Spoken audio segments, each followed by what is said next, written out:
Okay, welcome back, everybody. We're running a tiny little bit behind schedule, so I'll just jump straight into introducing our next speaker, which is, our next speaker is Jasna Galjer, who joins us from the University of Zagreb, where she's professor. She's an art historian. Before she joined the University of Zagreb, she worked in the Museum of Arts and Crafts as a curator of the collections of architecture and design, and her research focuses on the 20th and early 21st century history and theory of architecture and design. She's curated a number of exhibitions, including reflections on Bauhaus, and she's the editor of The Caring State and Architecture, Sites of Education and Culture in Socialist Countries. So, Jasna, I'm going to hand over to you. I don't know if you want to sit here, Jasna, or do you want to speak over there? Yeah.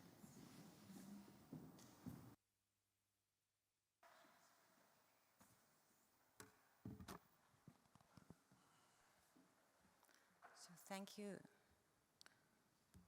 First of all, I would like to thank to all the colleagues and especially members of the editorial team for the opportunity to take part in this conference and for their support in preparing the paper for the presentation, which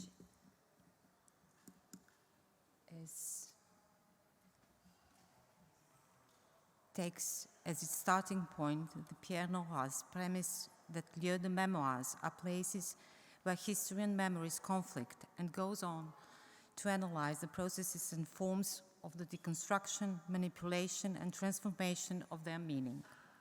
Particular attention will be paid to media presentation strategies, from nostalgia and melancholy for lost time to the critical redefinition of values, quality, and meaning.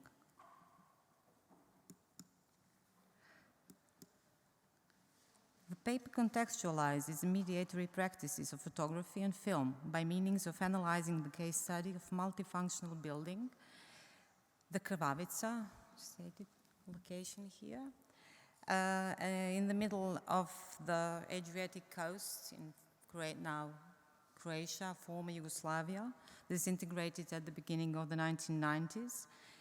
And what I would like to stress in this presentation is to focus on the analysis of three paradigmatic examples of different visual practices of this site.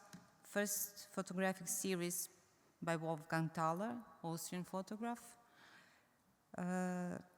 who was one of the first researchers, actually, of the till then completely, so to say, unknown and thus invisible sites of numerous sites of socialist modernist architecture in former state. The second is episode Mysterious Object in the Pine Forest, broadcasted by the National Croatian Television, also in 2000, almost practically at the same time. And the third deals with experimental art film, A Record of Landscape Without Prehistory, by artistic duo Doppelganger, filmed in 2020. The aim of this presentation is to examine the multi-layered roles of photography and film in the processes of cultural translation, representing architecture and landscape as a mediated place of conflicting visions, meanings, and experiences. And the second is to conduct an analysis of a selection of media strategies, thereby contributing to a better understanding of the heritage of the unwanted modernism, which continues to be contested in order to establish the critical decolonization of its memory as a metaphor of the other. Despite the deconstruction of the socialist political, social, and cultural order premises that the modernity of socially engaged architecture is conditioned by political ideology, and discovering the, so to say, absent present of this modernity in the interspace of what is culturally dominant in the East and West, are a constant of recent architectural historiography. This is confirmed by the prevalence of particular subjects and iconic architectural examples in the media, from photography to exhibition and experimental film. One illustrative example was a recently held blockbuster exhibition in Museum of Modern Art in New York, which despite the goal to construct the new narrative of a specific modernist value, sees in producing one of the numerous stereotypes in the field. Paradoxically, with the end of the original function of these sites, of architectural sites, in the 1990s, these architectural heritage began to deteriorate. At the same time, become available for public, but conflicting. Instead of being reevaluated, this architecture began and still is, 3 decades after the state ceased to exist, labeled as dark, difficult, contested, dissonant, and negative heritage. One of the leading theorists in the field, Boris Groys, offers an illustrative explanation of this complex and contradictory state of the art. He believes that in former socialist countries, including not just Yugoslavia, but also from Poland to Czechoslovakia, Czech and Slovak, and Bulgaria, Romania, etc., that the strategy of erasing intellectual, emotional, cultural, and political memories is constant. He proposes that the experience of socialist utopia become operational only when the socialist socio-political system has failed. And now, this documenting a science thesis of architecture and landscape, which would be the first part of the presentation.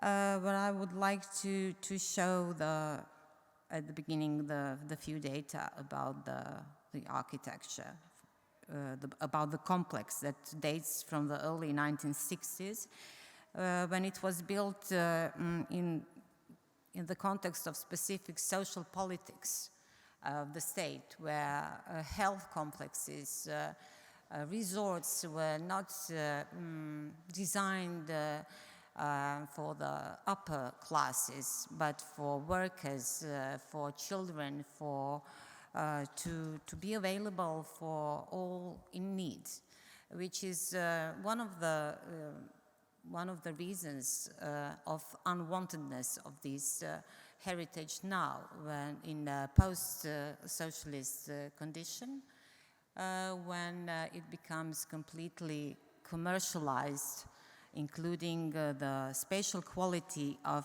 the heritage, which in present circumstances becomes really undesirable, even at the level of memorizing it. The building is located at a juxtaposition of diametrically different configurations. Rocky Mountain Range in the midst of the dense pine forest, which was originally there at the site, and the close proximity of one of the most beautiful parts of the eastern part of Adriatic coast. At the core of its central construction, which is on pillars, there is a ramp which creates a dynamic movement spiral. So there are no stairways,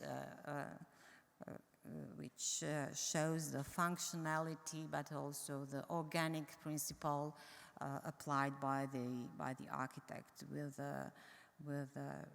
authentic sensibilization about the site. Such an innovative structure and unusual combination of a central building on pillars that allows wind to blow through regardless of direction, so well as it permits equal insulation of all parts of the building. So the first part, architectural photography between reality and fiction, deals with a series of photographs by Wolfgang Thaler, filmed at the beginning of the 2009, and for the special purpose at the beginning of making this historiographic narrative about modern architecture from the 50s, 60s, and 70s. It was precisely the exhibition titled Unfinished Modernizations, Reconstructing the Architectural History of Socialist Yugoslavia, that also saw this publication titled Modernism in Between, with this very iconic subtitle, The Mediatory Architectures of Socialist Yugoslavia, where the Thaler's series of photographs had the key role in constructing this narrative, especially when we analyze them in the context of exhibition and catalog and publication, taking in mind the curatorial concepts of all three parts and considering them as one whole. So repeated sequences and varying motifs indicate an experience of movement and view, which is similar to tableau vivant. Graffiti, bits of broken furnishings strewn about, shattered panes of glass, discarded waste, and other traces of decay provide hyper-realistic framework for the void of this space. This void is coded by the failure of the utopian project of the past and the dystopian void of the present. However, Thaler's photographs are equally focused on the materiality of architecture and landscape. Particular emphasis is placed on the presence of stone, from natural rocks to sculpted blocks. These haptic qualities show that it is impossible to be separated from both the natural environment and emotional experience of this environment. This flaneur-like investigation focuses on discovering the ideological and social constructs of this architecture. It is significant that the photographs mostly show spaces devoid of people, yet, unlike the highly aestheticized architectural photographs in architectural journals published at that time, visual representation explicitly evokes the melancholy of ruins, which serves as a reminder of the failed project of bygone society. The second part is devoted to examining another approach to the dirty magic of socialist architecture, which is a quote related to Roman Beziak and the publication that Birgit and Leone cited in their presentation. It is the episode Mysterious Object. I would like to stress this, mysterious, like unknown, and like unfolding something that is part of mystery context. The documentary uncovers the conflict of interests between the initiative to protect the architectural complex and as a cultural asset, and the local authorities interested exclusively in mass tourism and profit. It is intriguing that because of its critical approach to the investigation of change and loss of collective as well as personal memories as a result of present social change. Another important fact is the impact of the National Broadcasting Company, which broadcast this series, and its incredibly strong impact on shaping local public opinion. So it is about the conflicts of interests, so to say. The rhythm of scenes showing opposing views on the environment in which the actors have been filmed brings in mind a fictional dialogue which lends the film narrative a dimension of direct experience lacking in the real time, in real life, which turns viewers into participants who are just directing the story.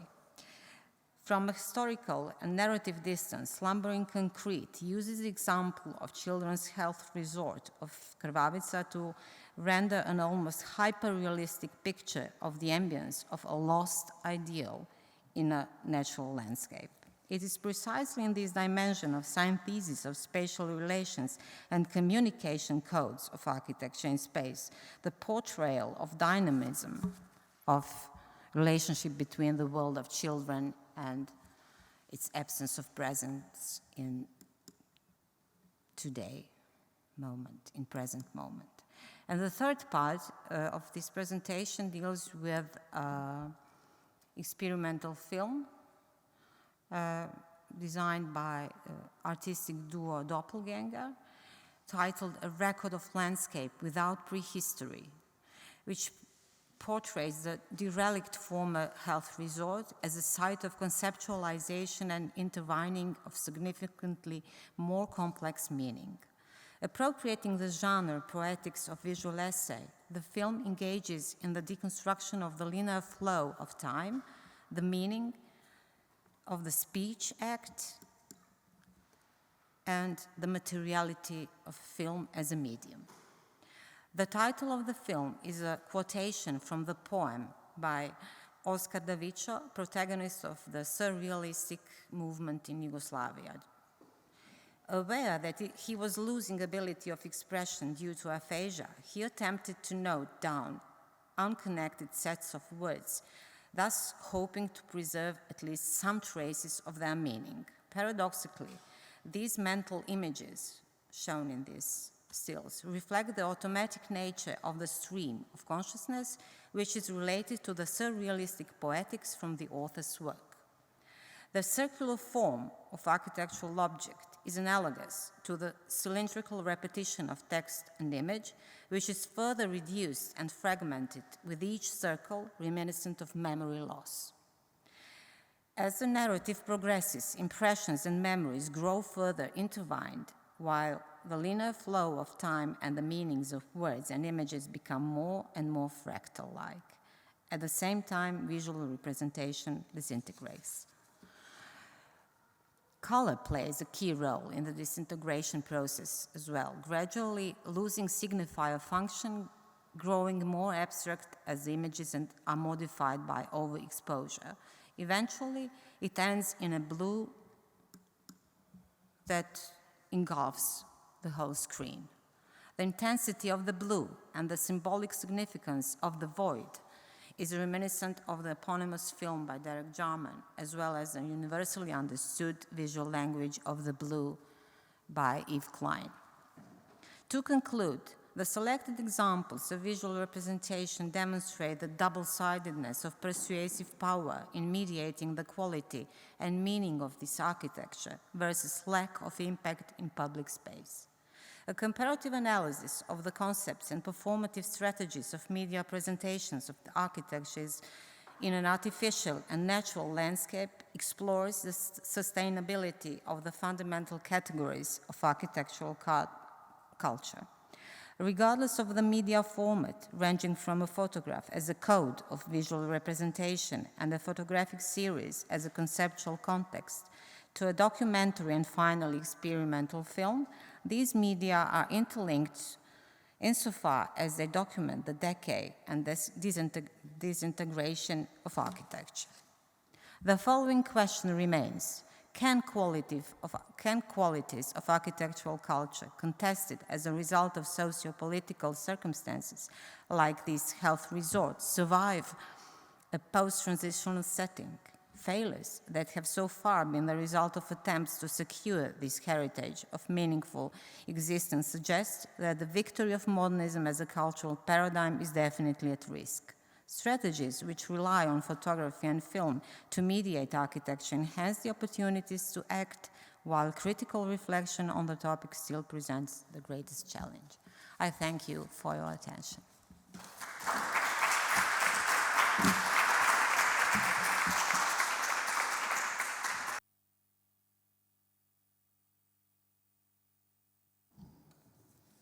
I think our next speaker will be online, correct?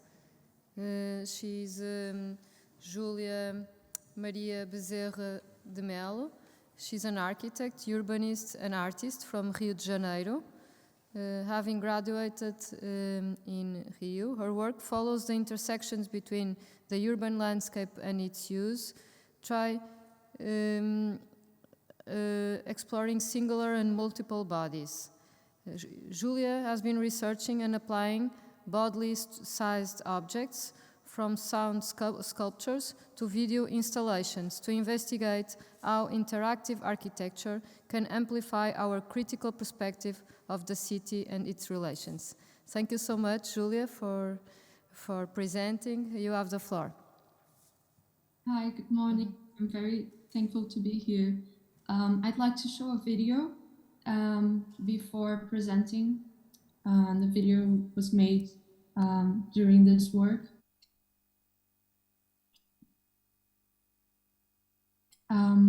I'll just share it with sound.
Muito bonito, tudo assim,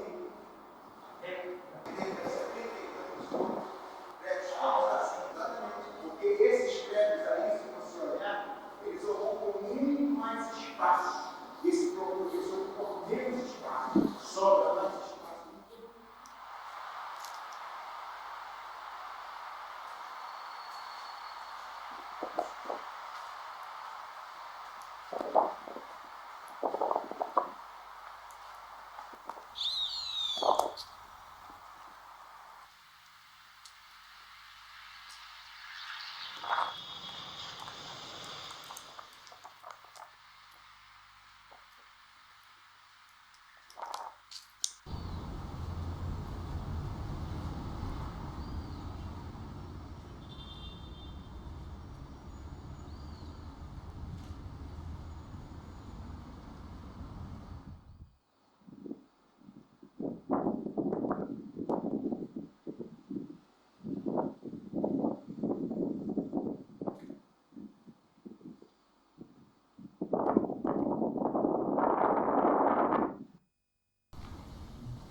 So the work, other readings on Tower Age, other interpretations on Tower Age,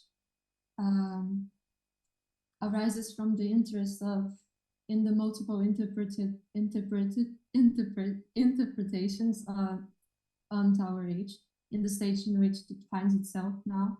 The tower is part of Centro da Barra, which was a project designed by Oscar Niemeyer in 1969, when the neighborhood was uprising, and it was like a man's grove and unoccupied. It's located in Brazil, Rio de Janeiro, Barra da Tijuca. Tower Age in its current states, it arouses curiosity. So next to its inhabited twin Tower A, the unoccupied tower could be its shadow. It was never occupied, and it's now in its ruinous conditions. It's under change. Some operations carried out in the last 2 years reveal a fragile but very powerful condition. The 4 towers built were part of this complex of 73 towers in total, arranged along previous landmarks, just as America's Avenue and Avenida Lúcio Costa, which is the one near the beach. At the time, Avenida Serinambetiba. According to Niemeyer, the circular shape of the towers would free the ground for large boulevards and spare the surrounding area from visual noise. So each tower would face the ocean equally. Each of the towers have 454 units. Tower F was imploded before its completion, which puts Tower H, which was never occupied, under the threat of a similar fate. It's in the threat of change that the aura of ephemerality emerges, and this work is driven by the desire to make something survive that it's on the verge of disappearing. This is the complex that was built, and only the 3 towers, the 3 round towers, were built as Niemeyer planned in the beginning. He later on quit the project, so it's not totally recognized as his heritage. The venues were built in a higher level, and from this level, the ground floor of the towers were leveled.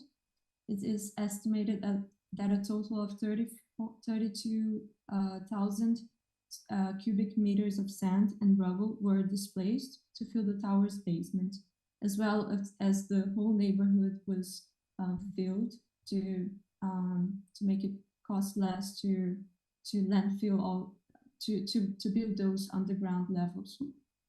In the last 2 years, the facade was demolished, and a huge hole was excavated in the terrain between Tower H and America's Avenue. This is the plan. And in construction layers,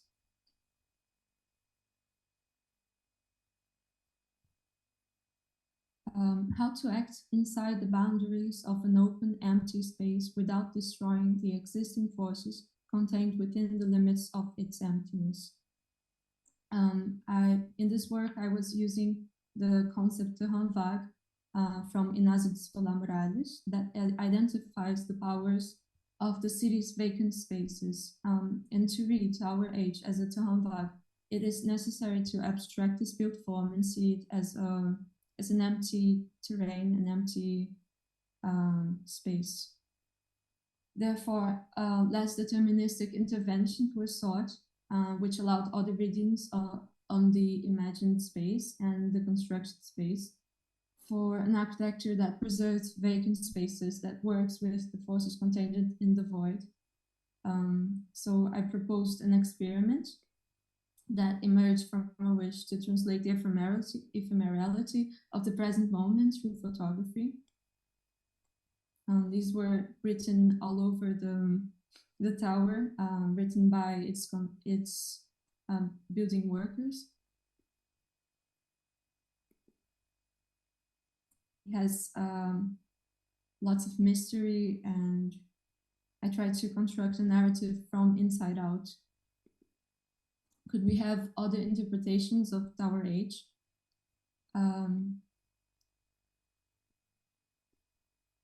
This is Heraldo, the engineer who built the towers, who was very compromised by its non-completion.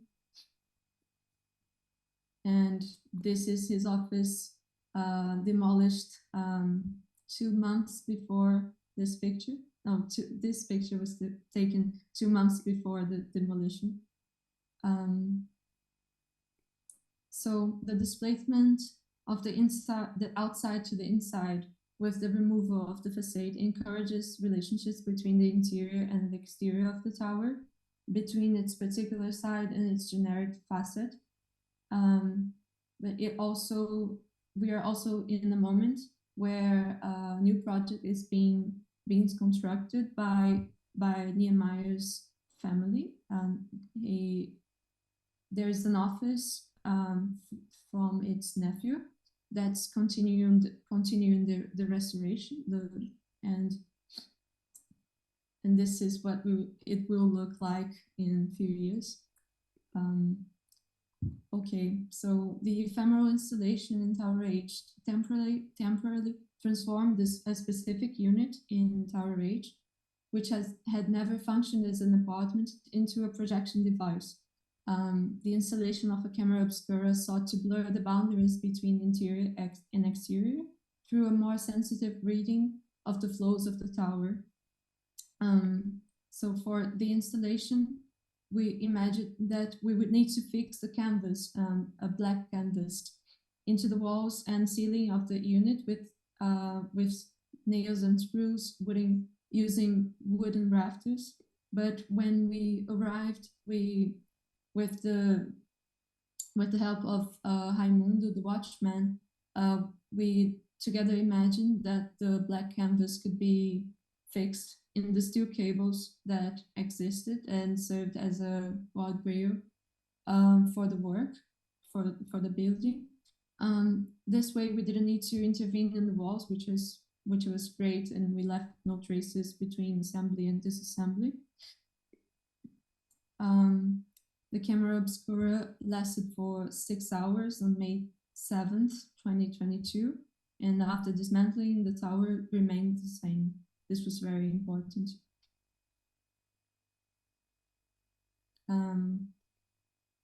As you saw in the video, the image of Tower A inverted inside of Tower H, like a ghost within a ghost.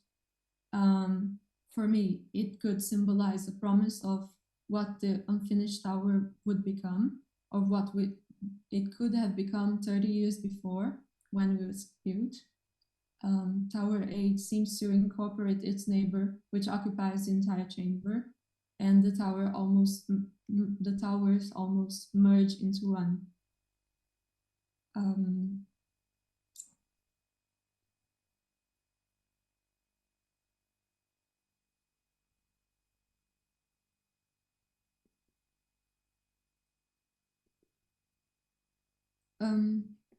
Another reading about the displacements in Tower H can be identified now through the ground.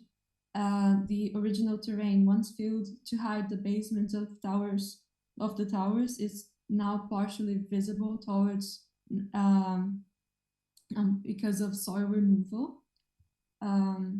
It's a way of profiting from land, because this corporation was a failed project. So they've been selling sand in the past few years. But just like the operation to remove the facade, the excavation of the soil also takes us back to the time of when the towers were built, when there were practically only dunes, sandbanks, and mangroves in Barra de Tijuca. So I asked which memories surface with the sand dunes and how this immense hole near the tower will be filled. What will be hidden in the sands once the real estate boom in the region entices the complete completion of the tower. As a result of this research, samples of the physical elements found in this excavation were once again moved from the ground of the tower H to its exterior. These were exposed as my final thesis in undergrads. And the extraction and displacement process aims to refer to the operations and readings developed in this work, such as from the outside to the inside, from the hidden to the exposed, from landfill to excavation. And the current scenario is, for me, very unique because it's situated in a time period between the construction and demolition of Tower H. This is the moment in which the insides of the building and the original soil underneath the tower, previously hidden from sight, are now exposed and established like a new sensible relationship with the city, of memory and nostalgia, but also of creativeness and invention. Thank you.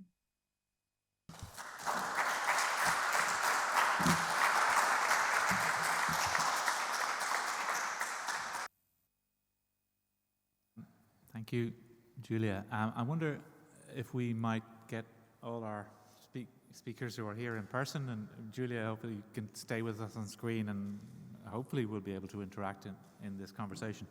I'm just looking to Pedro, just maybe time-wise, we're 10 to 12. 15, 20 minutes? Yeah, okay, great.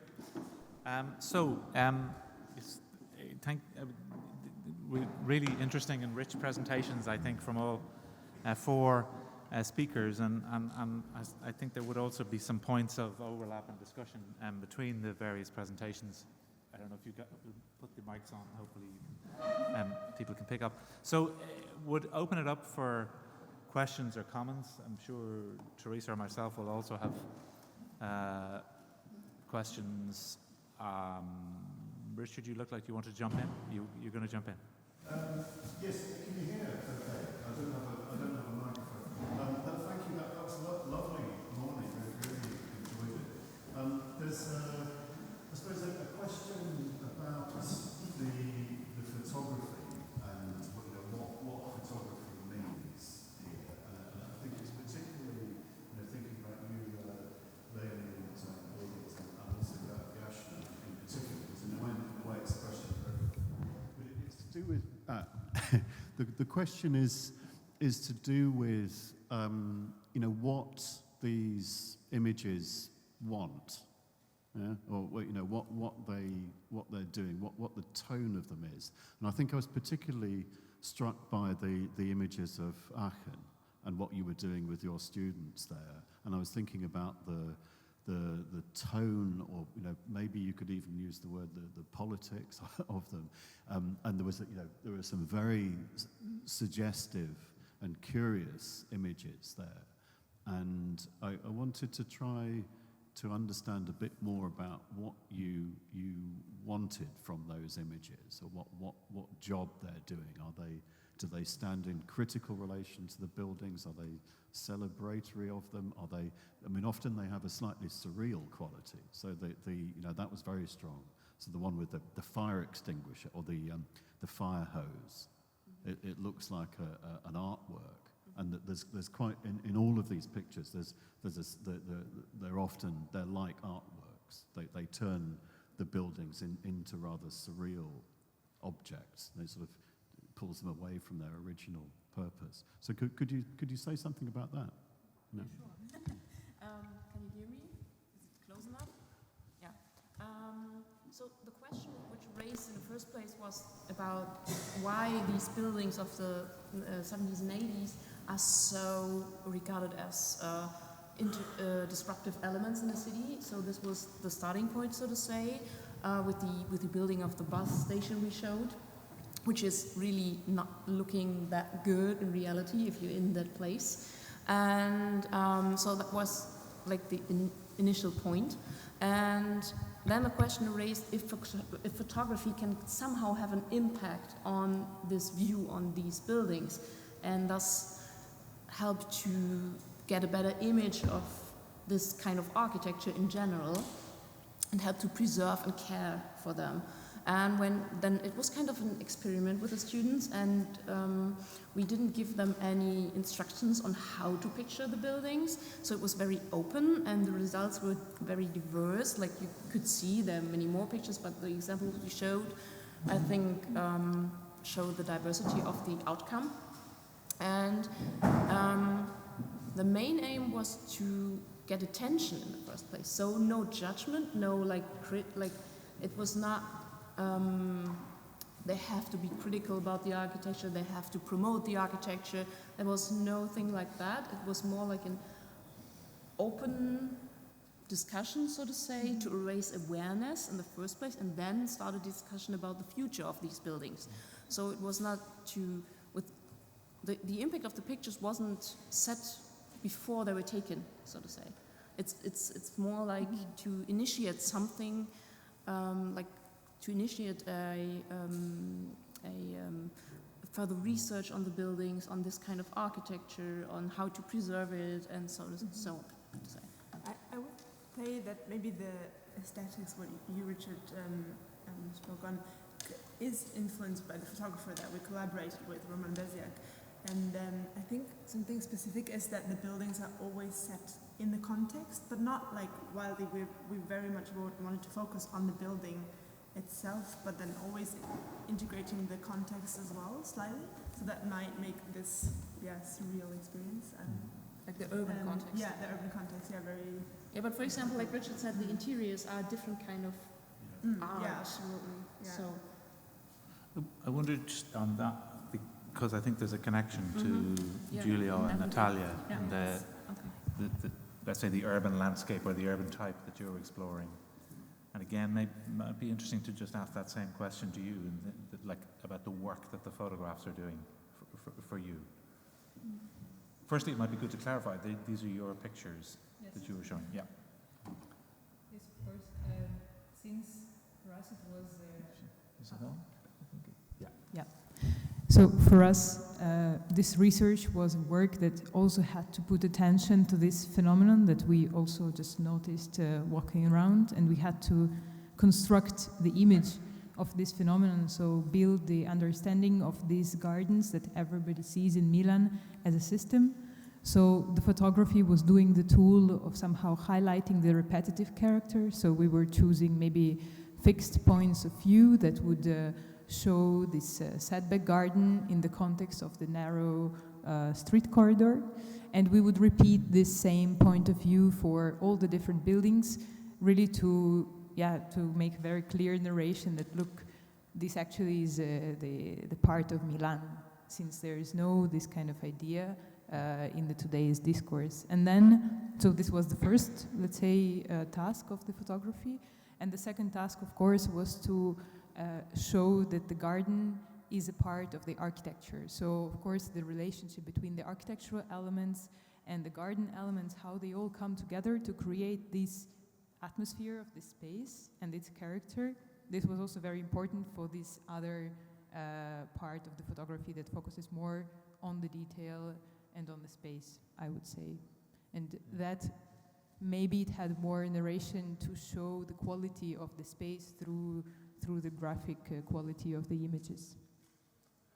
So just in terms of the way you presented the paper then, the photography is the first, let's say, phase in terms of the, let's say, the analysis of this typology, which is a phase of recognizing, visualizing, finding a grammar, a visual grammar to describe. Yes, exactly. And then beyond that. And so in a way there is a sort of, but it would strike me that within Milan, that compared to, say, 1980s Aachen buildings, these buildings are more valued, maybe, or maybe I'm wrong, but I mean, they're continuously occupied. They're often very high quality. Yeah, well, still today they are fully inhabited. I think that they are very appreciated by the Milanese themselves. I think that the maintenance of the garden is a topic, like the cost of the maintenance is today a bit more difficult to bear for the new economic situation of Milan. But yeah, still I think that people continue to see a bit of value into them. Yeah. Maybe I would like to add that there is a very strong, let's say, stereotypes in the research of this post-war architecture in Milan, and one is focused on the commercial housing as something bad, as this real estate operations that are the mass quantity that do not provide quality, and in contrast, the masterpieces of authors like Caccio Dominioni and Vico Magistretti and others, and somehow they do not come together. But we wanted to show that it is one organism, that these references, they kind of sneak into the ordinarity also. So the photography doesn't differentiate necessarily between the recognized. Exactly. The research includes all the different types of buildings, anonymous as well as masterpieces, showing that this pattern repeats itself and manifests, and it's an organism. Yeah. If it's okay, I might just draw Jasna. Like to shortly comment, please. What do these pictures really want? Going back to Mitchell and that. Can you use that mic?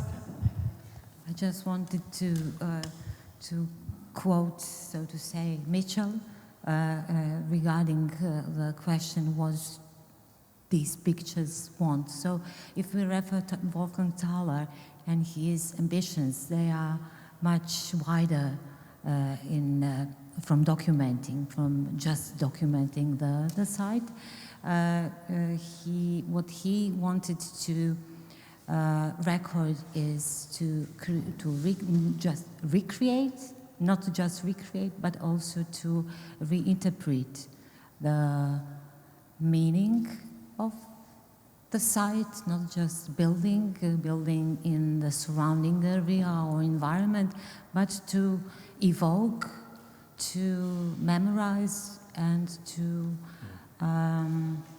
somehow initiate the new process of perceiving this value or quality. Maybe I might just extend that a little bit, and I wanted to bring Julia in as well, if we can, because it struck me as well. I was going to follow up on the question, Jasna, because it struck me that both you and Julia had circular plan buildings which are in this in-between state. They're out of use. They're being, in the case of the tower, the cladding has come off. So there's this. They are in this moment when they are open somehow, or they're not fixed in their meaning, in their purpose. And in your instance, it's such a rich case study, because you've got these three different iterations then of ways of making visual representations of that place. And in Julia's case, there's a number of experiments with different ways of responding to it. So I'm just thinking about that in-between state, and whether that's a particularly valuable moment in a building's or site's life in terms of thinking about its future. Not even a question. I don't know. So unfortunately, I was not able to show more from these dynamics of, especially when we are talking about films. Yeah.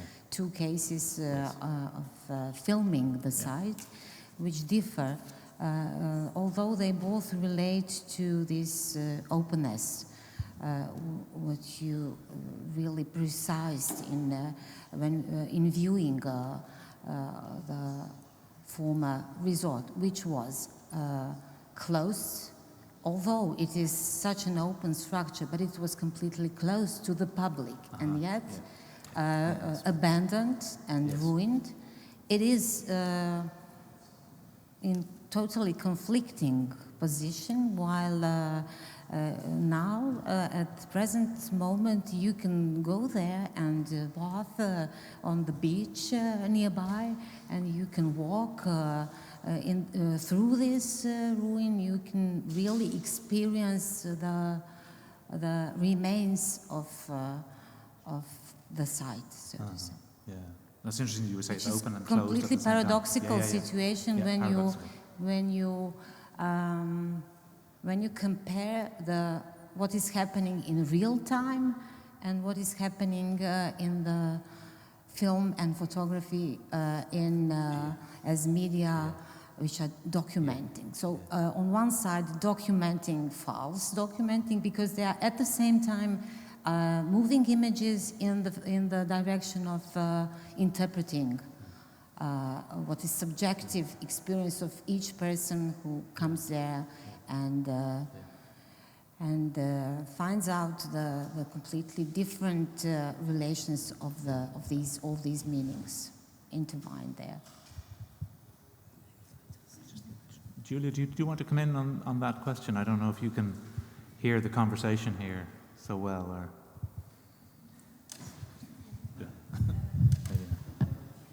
No? Ah. We can't hear you at the moment. Do you want to? Right. And sadly, I couldn't show more of the Tower H, but it's been exposed and it's been part of art circuits in Rio. It's not like I'm not the one to, not the first to intervene in it. There were installations, like a group of artists exposed in it before, but I wanted to do something that would review the mysteries and review an inside perspective of the tower before its complete complete change. So this current state was very important for me because of this openness and what could be done before it's being closed to public, because it's actually like that. The building shown before, forgot the name, sorry, but it's not open to the public, but the engineer which works there, it's a very kind person and allowed me to enter and deepen my research in the building. In the future, it will be completely private, but no one knows what's actually going to happen. Like the unities are being sold, and but it's very nice to compare to like a Soviet Soviet hotel, because I think Niemeyer had also these ideals while constructing and projecting 72 residential towers. They were the highest buildings in Rio at that time, really trying to solve a residential crisis in Rio, because Rio is a city which is very condensed between mountains, and it can't grow elsewhere. It grows elsewhere in other places. Barra was an expansion site, but this could have been a solution for low-cost habitation. To build high-rising buildings.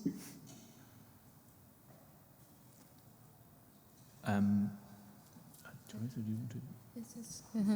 I would like to move now more on future perspectives of your works, and I was reflecting how these architectures that you have presented result from strong political visions, from political wills and programs, and how it has been received later by communities over time. It's like these buildings have moved from heroic to dark architectures in some cases, except yours. So I was wondering how photography may show this paradox, and also how it could help with future recognition and protection of these buildings.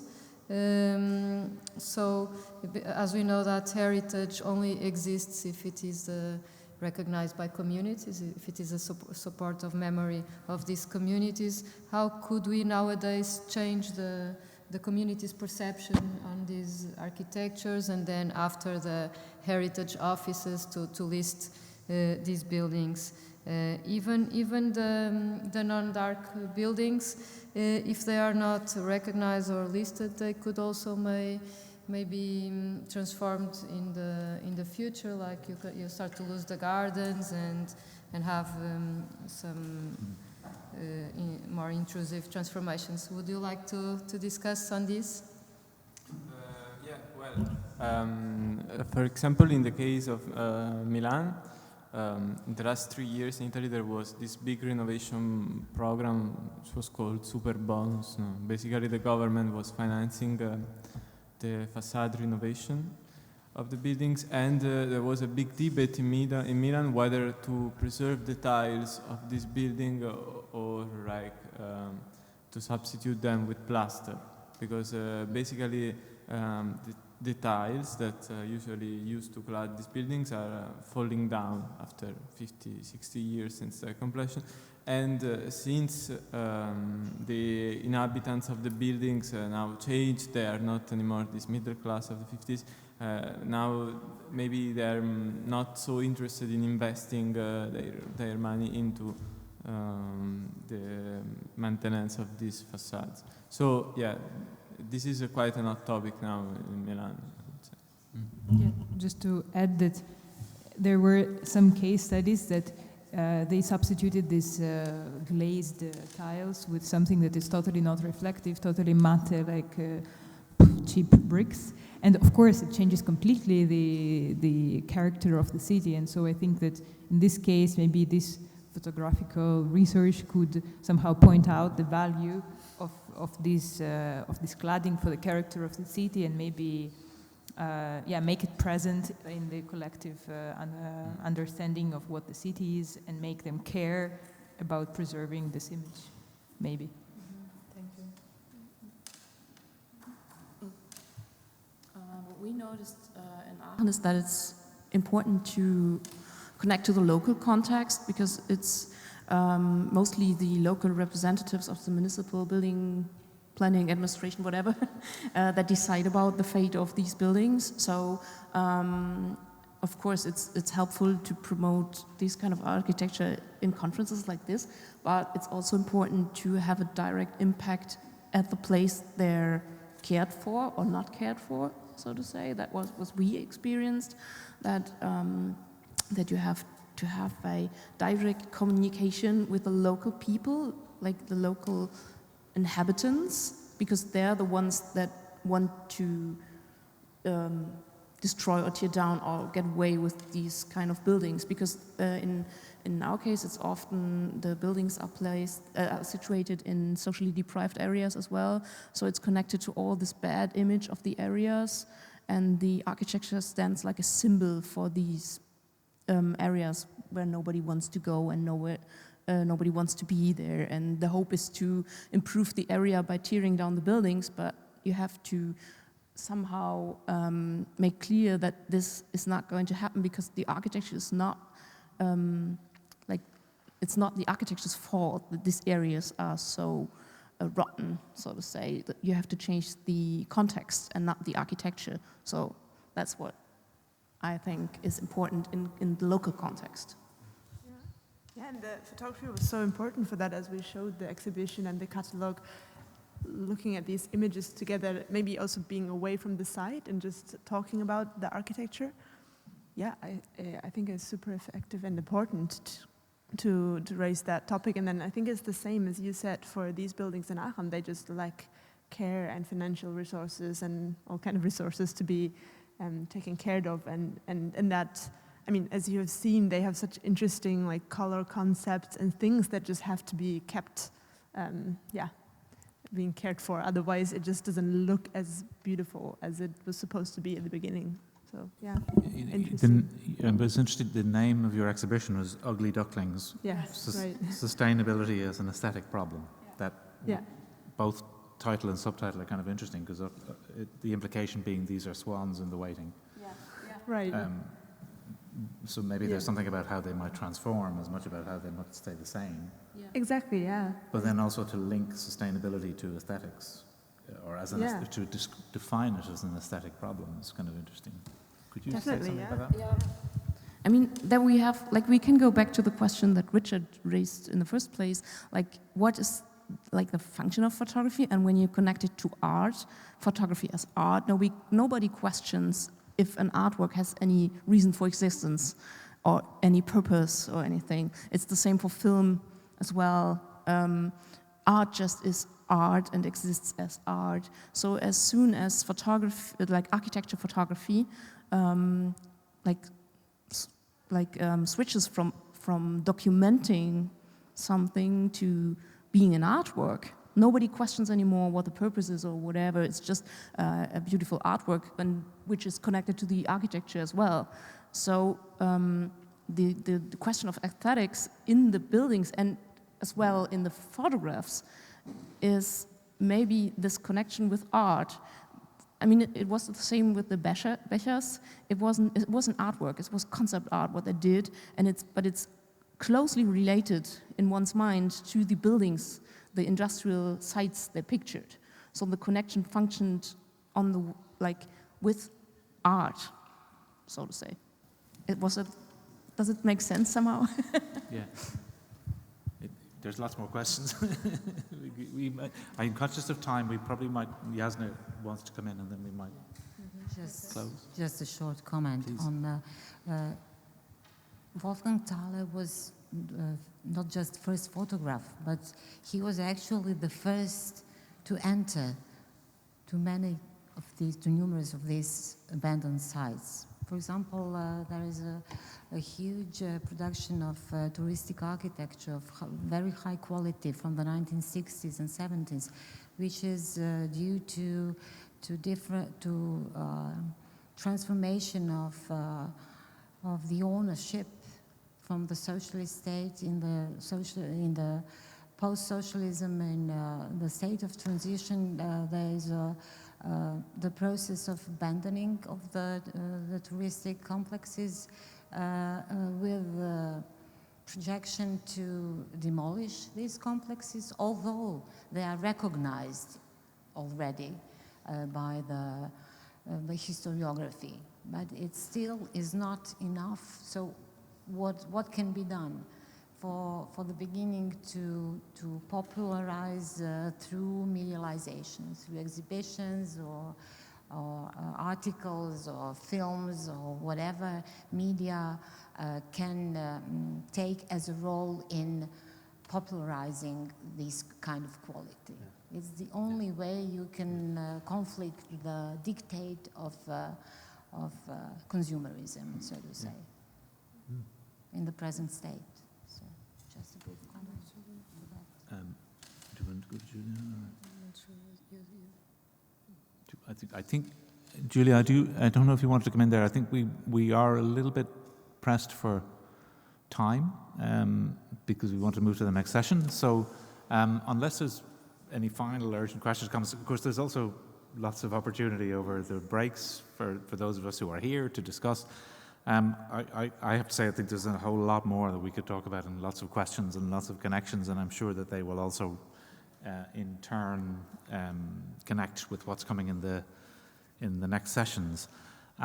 So just maybe to close this session by thanking our contributors. We have had 4 really rich and interesting presentations, so thank you for that. Thank you for everybody.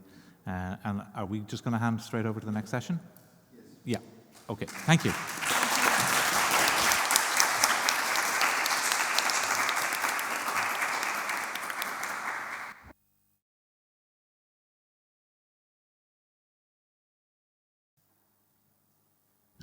Hello, welcome. I'm Mark Durden. I'll just say a couple of words. We're together with Idea. We're going to chair this session. There's slight change in plan because one of the presenters is not going to present either digitally or in the flesh. So we're going to try and move everything up and complete this session before lunch, I'm sure. And we'll keep to time. I'm not going to say too much. We'll keep to about 15 minutes. There is a theme to each section that we chair, and the loose theme is to do with places and also representations. In particular, I know it came up in the morning about photographic representations of architecture, but we're looking at filmic and photographic representations. So I will now hand over to Ajia, who's going to introduce the first speaker. Thanks. Okay. Hi, everybody. Thank you very much. My name's Idea Troiani. I just wanted to quickly say thank you very much to Pedro and to all the organising committee that have created this fantastic event, but also to the colleagues that we've worked with on this issue. Been an enormous amount of work, and I'm really enjoying it in this fabulous space, as Hugh said. I think the advantage of being involved in these papers from the very initial phase, because there were a vast number that were submitted, was the breadth of work that's going on out there into critical visuality, I would contend it's called. And I was saying that, 20 years ago there was very little interest in it, and as it's starting to swell as a discourse, we had this abundant number of papers, thankfully supported through the Sophia platform. I had the good fortune of reading Richard's paper from the outset, but then also managing it. And I'm going to introduce him, Professor Richard Williams. He's at the University of Edinburgh. He became professor in 2010, but has been working in this area of research for over 20 years. He's a professor of visual culture. So thank you very much, Richard.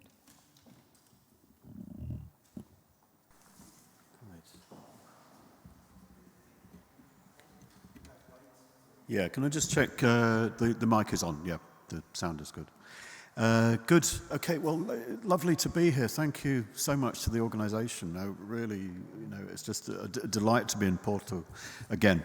And I should say that I've been just listening to the other papers and the discussion. I've now rewritten my talk. It's a real mess. All right. I mean, you don't want to see these notes. So I apologise in advance. I will stop. Right, on time, don't worry about that, but the organisation of it is a little eccentric. What I wanted to do just to start with was just to say that this is a very particular local case that I'm working on, but it's part of a bigger project, and that project is to do with the way that we think and represent urban expressways or motorways, whatever you want to call them. Expressway is the term that I'm using. And it's a larger project, it's international, so that there is a chunk of work on Brazil, which I know well, but there's work in the UK, the United States, there are some examples very local to Edinburgh as well. And the idea that this is a quite a sort of broad survey book, which will be out with Polity Press in, I think, hopefully 2025. So there's this broad international project. And then in terms of theory, why I'm doing this or where it comes from, I think broadly it is part of a contemporary re-evaluation or rethinking of infrastructure, which has touched a number of disciplines, certainly architecture, geography, sociology, to an extent art history. In a way, I'm working in an art history department, but the art history oddly has been interested in infrastructure for quite some time, and particularly through its representation in painting. Think about paintings produced in late 19th century Paris are very much concerned with infrastructure there. So I'm interested in infrastructure. I'm interested in infrastructure as culture. I'm interested in the way that infrastructure might be used and inhabited and possibly transformed. And I'm interested particularly in quite toxic pieces of infrastructure. So some of the, the most ugly or difficult pieces of infrastructure, and the possibility that they might be transformed, or that they might contain within them the possibility of redemption, to use a religious word. So I mean that's the broad context. And I have a colleague, Sepide Karami in Edinburgh, who is one of the co-editors of a book called Infrastructural Love, which is a nice title, and I'm very much aligned with that thinking, that it's possible to love unlovable things, right? So in terms of the politics of doing this, I mean, I think that's the right word to use. Like, why am I doing it? I think I believe in the potential of ugly or difficult places to have some life to them, and that we need to be careful about what we do with them. A lot of these objects have become very toxic and very difficult, and the public conversation is about removing them or destroying them, removing them from memory. But my take would be we need to pause, we need to think, we need to understand what they are doing now in culture. So anyway, so sort of briskly onto the Minhocão.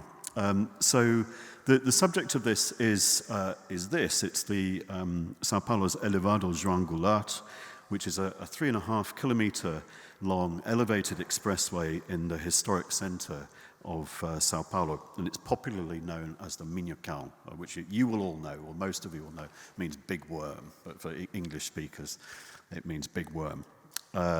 It was constructed during the boom period of Brazil's dictatorship and opened to traffic on the 24th of January 1971. And according to Paulo Maluf, who was the then mayor of Sao Paulo, it was the largest work in reinforced concrete in all of Latin America. And Latin America is a region that has a lot of works in reinforced concrete, so this was a big one. And it represented a colossal restructuring of the city around the private car, the result of combined political and industrial interests. And on the political left, it was widely thought to represent the military regime. It was very closely associated with that. It was symbolic of that regime. So it was a toxic object for many people right from the start. Not just for those political reasons, but also because it's built over a much-loved popular street, the Avenida São João. It was open first to pedestrians and then in the afternoon to car traffic. And almost immediately this happened. There was a traffic jam. It was paralyzed by traffic with this broken down Volkswagen in the middle. And it's an important image, and it's very consistent with the emerging international consensus around these objects at the time, that they might ostensibly represent progress, but they literally destroy the places they're supposed to save. So it's a good image. What I want to do here is just introduce you, briskly to a number of a sort of series of subsequent cinematic representations of the Minhocão. And it's once you start looking for images of it, you find that it shows up quite often, and briefly sometimes, but it's often there. And so I've divided this into basically three categories of image making. The first I've called carceral city, as in prison city, carceral, that word. What you're looking at here is a brief moment, 3/4 of the way through, filmed by Hector Babenco, called Kiss of the Spider Woman from 1985. Do you remember this? Some of you may know it. It was a mainstream film. There's an unidentified highway that appears. It occupies the whole screen. It's depicted centrally. You're looking at intense, fast-moving traffic. We're not told where it is in the film, but it's clearly a big modern city. Apartment buildings loom either side, defining a dense corridor stretching into the distance. The mood is rather depressive, you might say. And a few minutes later, I don't have an image of this, but there's another view of the same scene, and you see the film's protagonist, Luis Molina, who's a gay man just out of prison for the alleged sexual crimes. And he's sitting in his apartment, which is in the tall building on the right, and he's looking down at the Mignon. But it's a real spectacle, but it's a spectacle from which he is alienated. And then there is another cut. Again, I don't have an image of this. A cut to a secret policeman in a car reporting on this main character. And he says, the surveillance reveals the subject has not returned to work. He almost never leaves home. He spends his evenings staring out of the window for no apparent reason. And there's a whole series of scenes around the Mignon where the main character, just released from prison, is looking onto this highway. And there's a clear message that comes through. Essentially, he's left prison, but he's still in prison. And the Mignon represents a carceral state. Yes, if that makes sense. And that idea, I think, comes quite strongly from these initial images of the Mignon as something that's very closely associated with the military regime. So another example of this.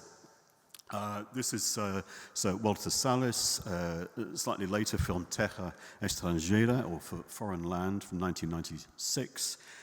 And it's a slightly different film, but again, it works with this idea of the city as a carceral state, as a sort of prison city. And the main character here is his life, his existence is threatened by what's happened in 1990. It's a particular moment in Sao Paulo's history.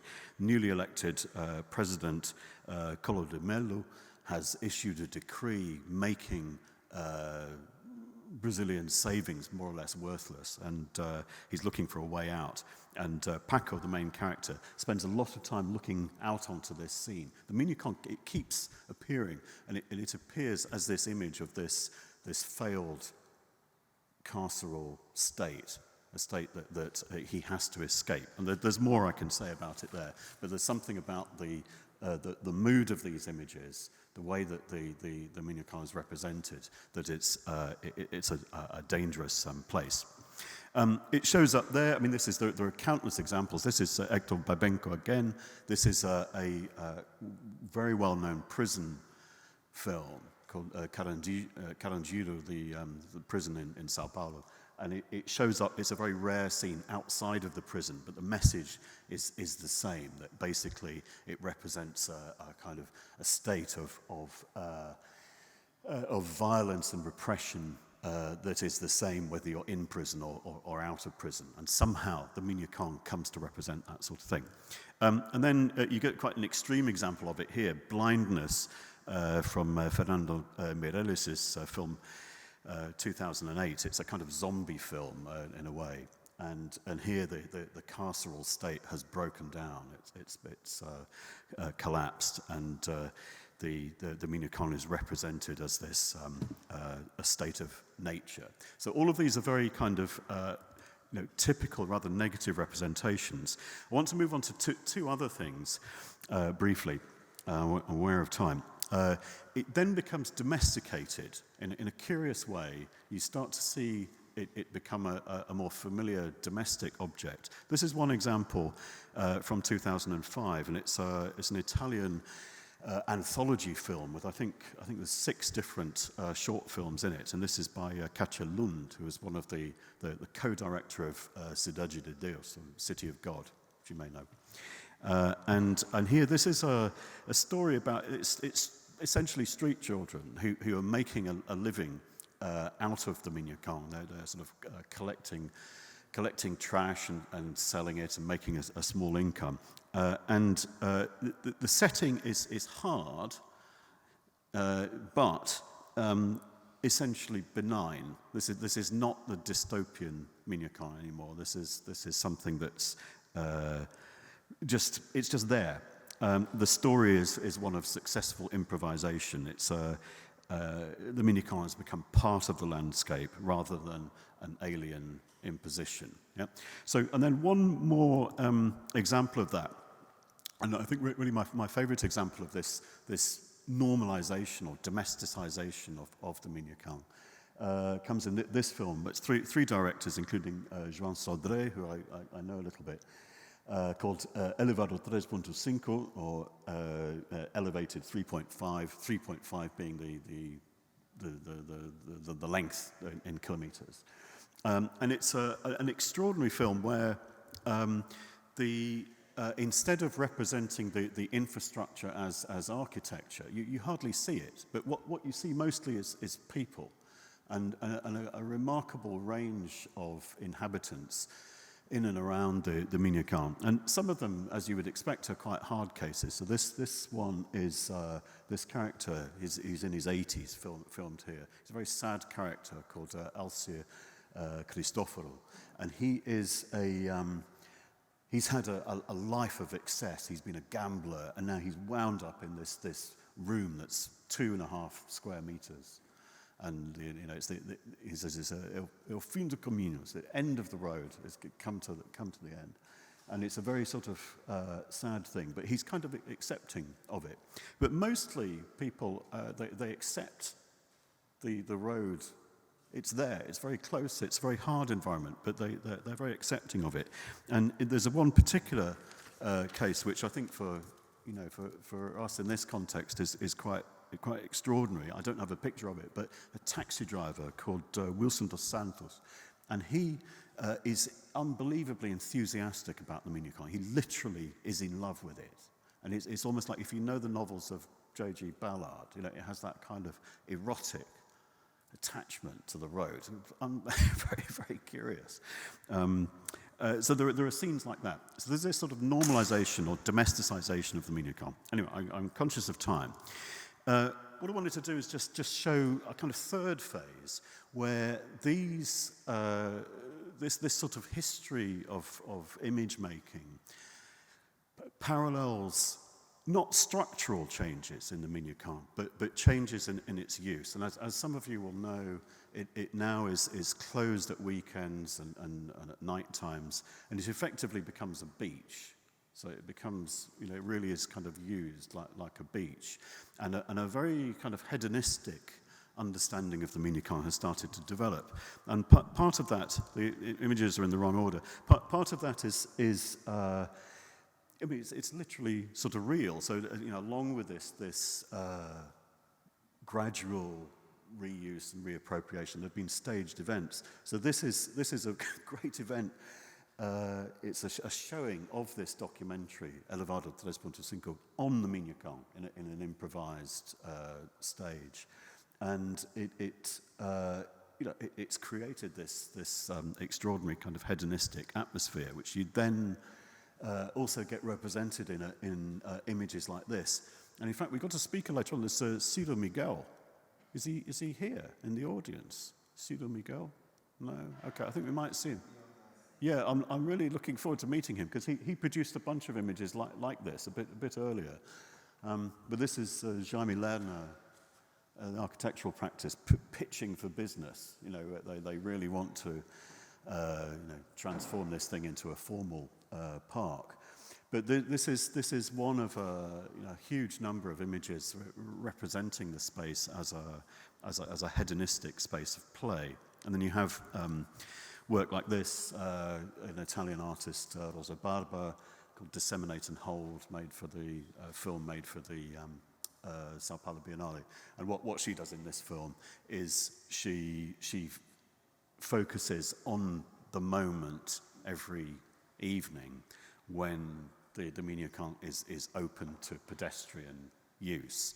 And she represents this as a kind of a repeated enactment of a democratization of the space, so something like that. And anyway, so there's a new phase of the representation of the Minya Khan. So I've completely deviated from the script, but I think what I wanted to show you was that there are these and other categories of representation. And what's interesting about them is the interaction of those forms of image making with the use and inhabitation of the space. And it's a kind of, they parallel each other, but they touch and develop. And yet, at the same time, the infrastructure itself has not changed. There has been no substantial alteration to the infrastructure itself in the 50 years of its existence. So it's a study about the importance of images, I think, and how images can play a key role in how spaces are used and inhabited and maybe even loved. Okay.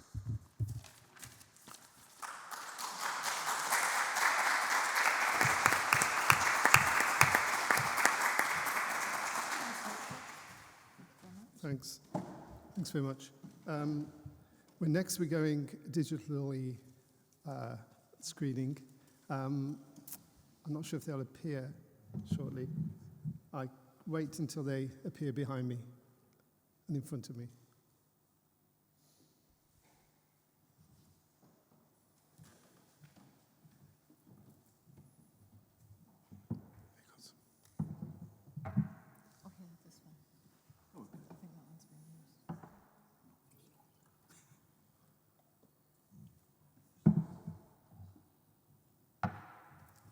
The next talk, there should be a nice continuity because the two speakers are talking about filmic representations, not of Brazil, but of a part of the landscape of urban landscape of Thessaloniki in Greece. I assume we're trying to connect with the University of Thessaly in Volos. There were floods in Volos, but I assume we can get through. Yes, there were actually a lot of floods there. Oh, hi. Hello. Hi. Welcome. Hi. I'm Mark Durden. I'm just going to introduce you and then hand over to you both. Are you, yes. Hi. Hi. Right. Welcome. We have connection. The next presentation is a collaboration between Sotiria Alexiadou and Vasilis Kolonas. The title of the talk, if I'm correct, if it's still this, Unclaiming the Natural Waterfront Landscape, Thessaloniki's Man-Made East Waterfront, looking at it in terms of representations in films. Just before you start, I'll just say a line about you both. Vasilis is Emeritus Professor at the Department of Architecture at the University of Thessaly in Volos, Greece, and Sotiria has recently completed doctoral research at the same university. Thank you for joining us. Over to you both. Thanks. So hello, thank you for inviting us and the short introduction. Good afternoon to everyone in the auditorium and everyone watching online. I'm Sotiria, and this article focuses on transition. I think you can see my screen, right? Correct. Okay. So this article focuses on the transition of the natural landscape of Thessaloniki's east waterfront to the artificial urban landscape that draws a straight line between water and land. It combines the traditional sources of urban and architectural research while enhancing it with photographic and film documentation that capture or commented on the transformation. Thessaloniki is the second largest city of Greece, located in the north part of the country on Thermaikos Gulf. The natural landscape was shaped by 4 watercourses streams that flowed towards the Gulf, forming small peninsulas and bays.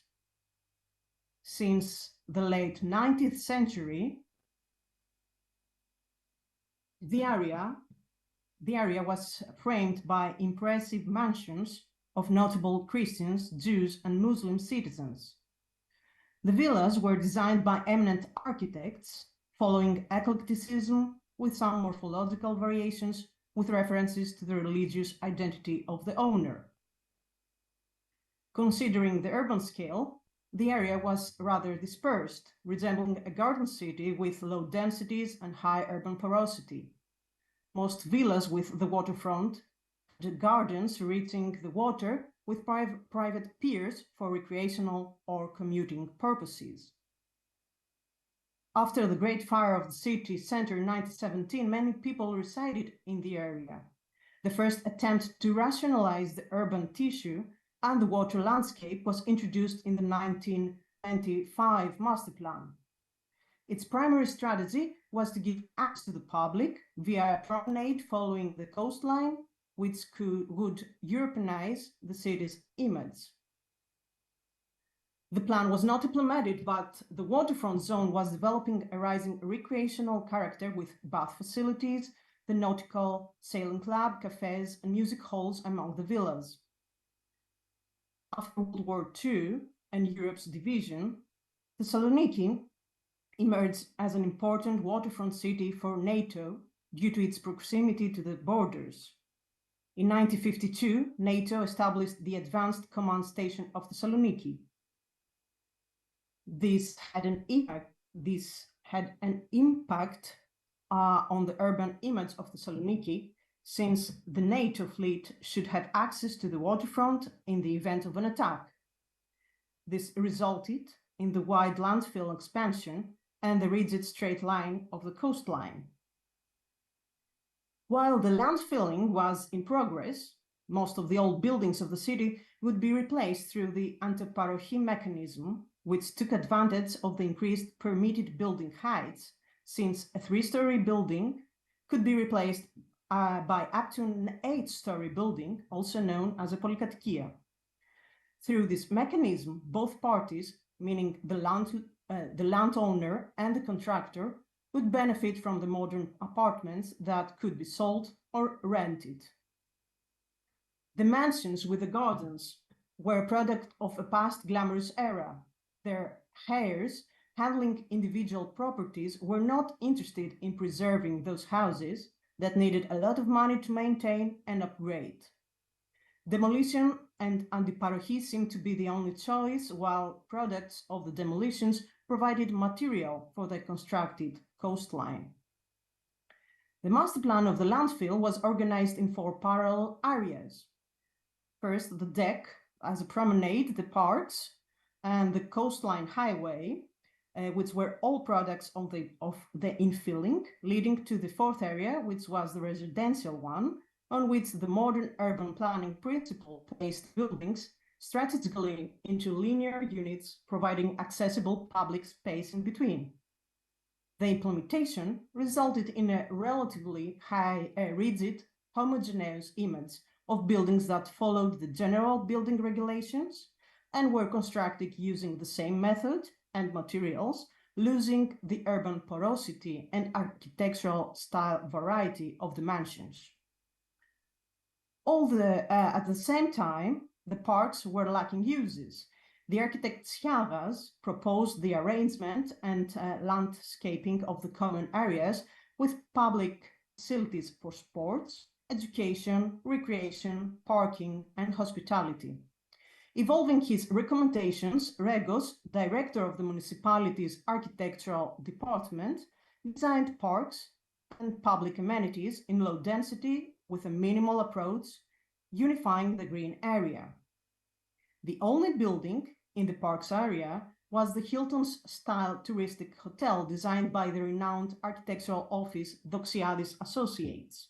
It formed a powerful landmark of the international-style architecture on the waterfront of Thessaloniki.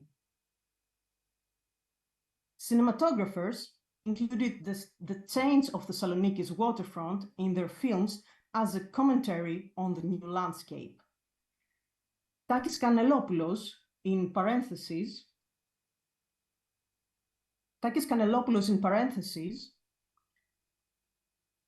used the vast space as an allegory to express reshaped relationships by the modern landscape.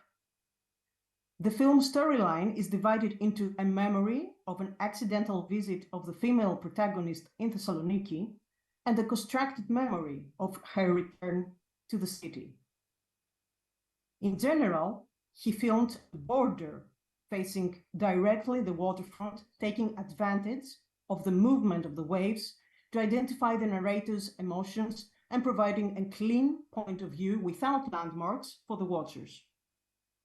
In his most emblematic shots were the parallel zones of the deck, the water, the horizon line, and the sky, in which movement is represented either by the nature-like waves, wind and clouds, or by the actors performing with minimal movements, or with swarm of cyclists that appear in the constructed memory as a structured documentation of a new use of the man-made waterfront.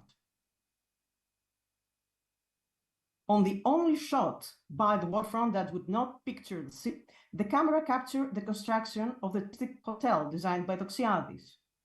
The crane of the construction site, the tall trees, and the repetition of the tall lighting pillars on the snowed landscape narrated the vastness of the new deck.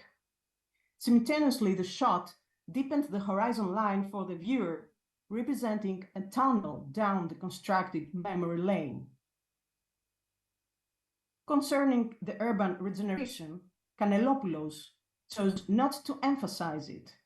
He just offered a glimpse of a polykatikias construction site on the background of a street view of old mansions. Two renowned photographers captured the transition of the coastline from different points of view. Socrates Iordanidis tried to capture the experience of the altering site. He would depict the transformation of the landscape and the buildings in various stages. He carefully included both in his frames, commenting on the parallel timeline of their conversion, even if their production mechanism derived from different directions. The landscape was a top-down intervention, while the building's development was a bottom-up initiative following specific rules and addressed a common urban architectural idea. Aerial photographs commented on the vast new land and the disruption of the urban tissue. Yannis Stylianou recorded vanishing, progressing, and emerging uses of the waterfront. He captured the cornices contraposing two products of different eras placed on the seaside landscape. In his foreground, he placed boats, while the background was filled by a modern polykatikia. The multi-story building was the new ship that brought along modernity and the modern lifestyle of the post-war reconstruction era. In other series of pictures, he created a juxtaposition between a fleet of boats in front of a fleet of polykatikias, the first facing the past of the beach's coastline and the second facing the future. He also walked on the new deck, capturing the new life and continuation of activities urging by the modern. In his pictures, one can see fishermen on the deck instead on boats, couples sitting on the waterfront rather than going in barcarolle, and the young people who walk on the deck, gazing at the old city from a vantage point previously accessible only by the sea. 30 years later, in 1998, Theo Angelopoulos, in his film Eternity and the Day, in a poetic mood, recreated the previous landscape of the natural waterfront to highlight the complete interruption and the end of the previous era. The movie's storyline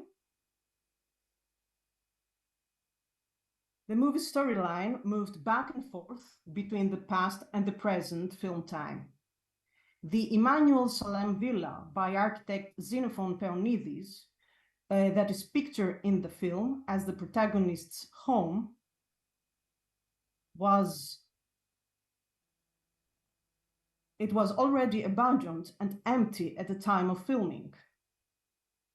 Its backyard used to have direct access to the natural waterfront.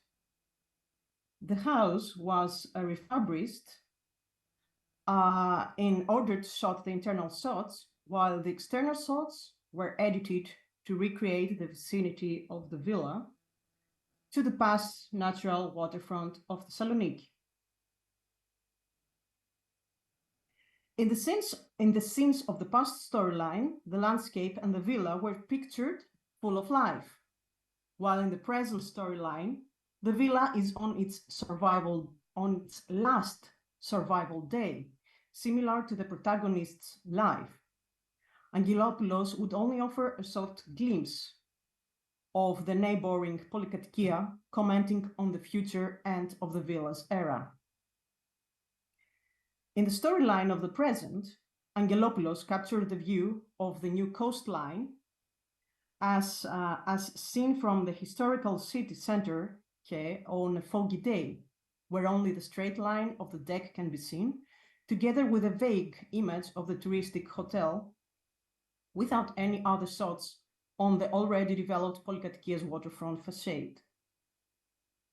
On a different spot, the modern inclusive space that offered free access to the seafront to everyone allowed the director to create multiple background happenings. He occupied the whole area, bringing into the foreground the main action of the scene, while in the background, on an open-accessed waterfront promenade, strangers could appear and interact. By contrast, in the protagonist's memory lane, it's only his family members who appear on the waterfront, accessing it only through the villa's garden, enhancing privacy and denying access to strangers. It can be supported that Angelopoulos had Kanellopoulos' film as a reference, since several sets share common characteristics. For example, the direct horizontal shots of the dancing couple on a wooden deck. It is noteworthy that Alexandra Ladicou of Kanellopoulos, the leading lady, is also in Angelopoulos' film, as it's over here. She's over here, as if she was returning to the city where she never returned, in a parenthesis. 20 years later, the east coastline of Thessaloniki went through a refurbishment by the architectural firm Nikiforidis Cuomo Architects. The photographer Georgis Gerolimos captured the vividness of the new interventions through pictures full of people enjoying their walking and sports activities on the waterfront promenade like Angelopoulos shots. He showed the parallel zones between the deck and water, horizon and sky, as Kanellopoulos and Angelopoulos did. But he also turned his camera to the opposite side, capturing the background of the coastline as a trademark of the contemporary city of Polykatkias. The pictures and film presented in this article are already part of the city's cultural heritage. Although different approaches are used, the background, or sometimes the foreground, remains the cityscape and its waterfront. Heritage values added to those places and architecture, since the image we witness today has changed from the filmed one. Moreover, according to recent approaches to conservation, photography and filmography are considered historical documentation sources. Researchers of various fields should discover the surviving moving documents, study them, and retrieve previously ignored information from them. Research on architecture, city, and territory could benefit significantly from the study of this recent cultural heritage, unlocking the care for the landscape. We would like to thank you for your attention. Hope you enjoyed the presentation, and we welcome you to Thessaloniki in the future. Thank you very much. Thank you.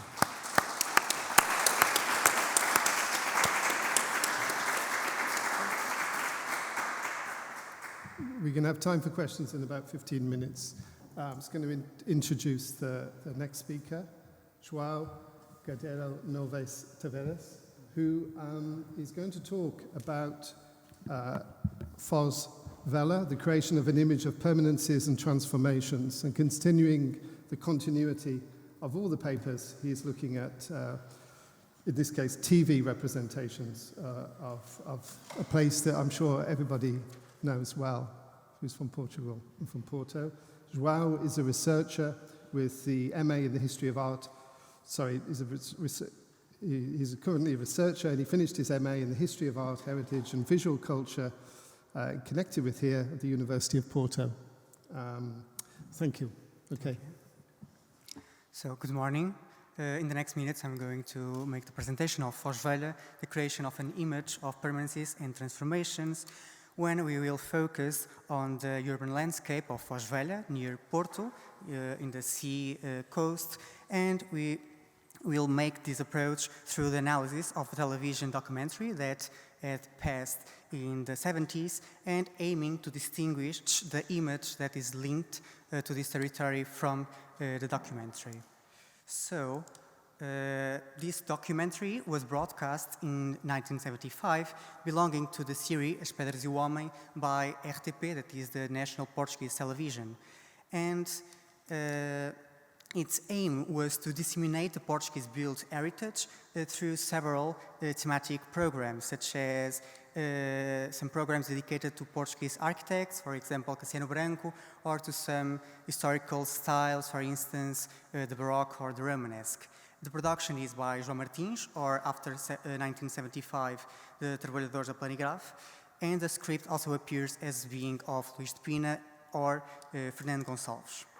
The RTP, between 1972 and 1974, it's known for having a more cultural openness regarding the so-called spring, the primavera, of Marcelo Caetano, that was by the time the president of the Military Council of the dictatorship that happens in Portugal, and the appointment of Ramiro Valadão as the director of RTP. And so there are a new programming and the invitation of some intellectuals that were connected to the left wing. Between 1974 and 1976, this is the post-25th April, that were the revolution that ends with the dictatorship in Portugal. There will be a more freedom of information, cultural promotion, understanding the programs as a principal vehicle in cultivate the minds and get some culture to all the population. And so this program of Foz Velha will be in this context, and it will be one of the few programs that will continue to be broadcast that were before the revolution. It will be free of political ideologies, but will remain a populist tone that he were before. So this series is very important because it can show to all the population that previously do not have the knowledge that all what were the main Portuguese buildings or monuments, but also some Portuguese villages and what were considered to be the traditional.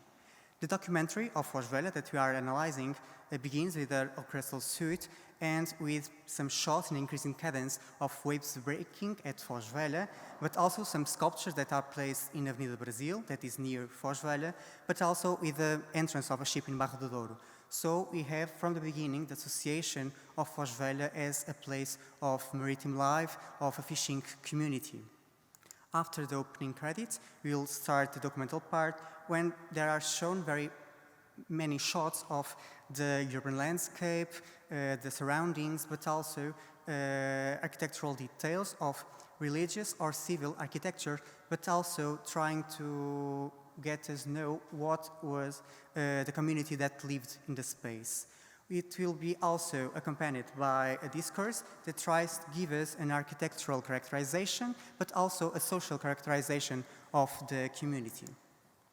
So we have to have in mind that Foz Velha is a place in constant transformation. So it will be a palimpsest that will remain until today. And in this documentary, you can see different times of Foz Velha, different buildings, and also different characteristics that remains in the place, such as the fishing area that is near Cantareira, but also a more rural area in the north, so in the upper level of this small territory, but also a mercantilist part between the Castelo da Foz and Cantareira.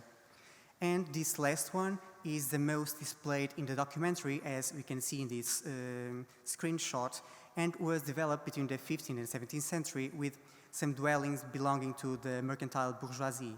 And this will make us the idea of what the Foz is, because it's the most existing type of building in Foz Velha, and it has some elaborated exteriors, mainly in the main facade, than in the ulterior facade.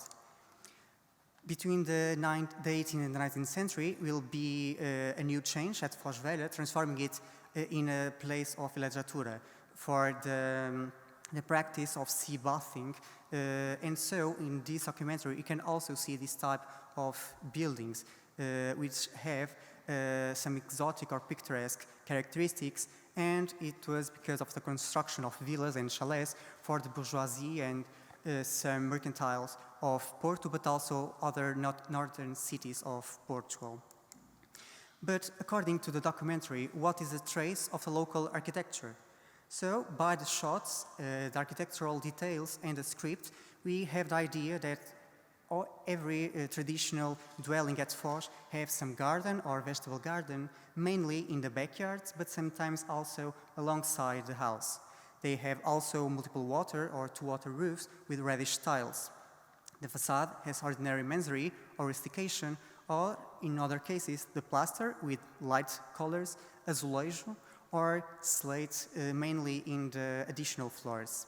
Pilasters and counters also in different colors, but also platebans, eaves, urns, chimneys with different designs that enrich all the place, but also narrow spans and verandas, especially in the upper levels. In the 20th century, we have a new change that is also recorded in the documentary because of the urban restructuring of Porto municipality in the 1930s by Isquel Campos that intends to expand the city to the west, where Foz do Douro belongs, and to make it as a residential area. And so we see the construction of several rental apartment buildings mostly in the 1970s and in the 80s. And in the documentary, sometimes you can see the state of construction of these buildings. And they bring a new volume to the area, because sometimes they can have between 5 and 13 floors against the 1 and 2 that were mostly existent in Foz Velha. Also introduce new functions in the patios, for example, for garage, but also new characteristics, the devanture on the ground floors, and new materials such as the concrete, the iron, and the glass. But what is the image that we have linked to Foz Velha through the documentary? From the beginning, we have the idea of a connection of the place, of the territory, with the sea, referring it as a fishing village. Also by mentioning the privileged location with the river mouth. There will also be made comparisons with other fishing villages that are very well known in Portugal, for example, Nazaré.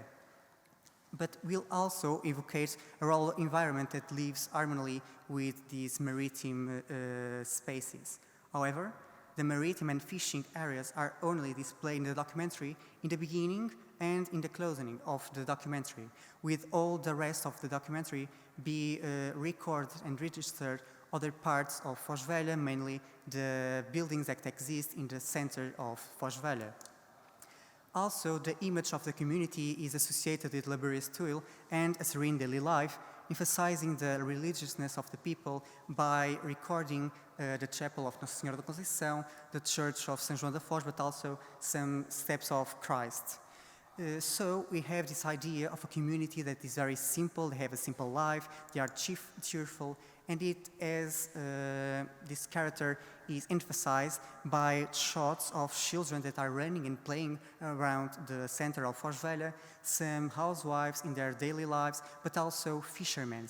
And through the script that the narrator says, we have the idea that these men are fishermen by job, who are here resting or sometimes in their jobs. But for the people that do not know the reality, may have this idea. However, these fishermen that are here displayed are only in recreational fishing, because by the late of the 19th century, in the beginning of the 20th, this fishing community starts to disappear at Foz Velha and to move to other places, for example, Matosinhos or Lessa da Palmeira, and so it only remained just a few fishing men that were by job. Also, although they speak about a fishing village and fishing community, are only displayed, as I said, some shots of the streets of Padre Luís Cabral, Rua de Montebello, etc., which have these bourgeois mercantile houses, but also rural houses, but never were shown any of the fishing dwellings, because, as I said, in this time they were mostly disappeared and destroyed by the constructions of the villas in the 19th century, but also with the new buildings for apartments in the 20th century. By the end of the program, we have a imagetic reinforcement of what is considered the traditional, what is the main trace of these houses, and what is considered to be authentic by visual contrast that is made by the old buildings and the new buildings with the contemporary design. Also associated with the discourse that valorize what is the authentic, or this is the traditional, the old buildings, against the contemporary buildings, which are considered to decharacterize this territory. Also, the soundtracks help us to have this idea of the traditional as being something good and the contemporary architecture as being something only bad, something that destroys and decharacterizes what were considered to be the authentic. Because during all the program, when they are talking about a fishing village and some fishing community, we are accompanied by some movements and piano sonatas, and that give us a more cheerful, a smooth rhythm against the episode C of the rondo that give us a more anxiety feeling, and that is synchronized when they start to talk about these visual contracts and the contemporary buildings. So we have this idea that without knowing, we have to almost pick a side of what is wrong and what is correct. And it ends the program with a piano sonata number 8 that has a triumphal rhythm and associated with fishing scenes that close in our minds the idea of Foz Velha as a fishing village. So, through the analysis of this documentary, you can actually see it as a mean of cultural transmission, being at service of the RTP as a station of the dictatorship, but also after the revolution when they were taken by the MFA in the borders. But also the analysis of the documentary can help us to understand how the urban landscape of Foz Velha developed with different periods of expansion, and we can see it the different times of this palimpsest that is the territory. Also the permanencies and transformations until the contemporaneity, because we can trace all the streets and all the buildings that were filmed and see it nowadays through some walk or to some other platforms. Also, how an image can be created through the intermediality and how it can condition and influence our perception of a certain territory. Thank you.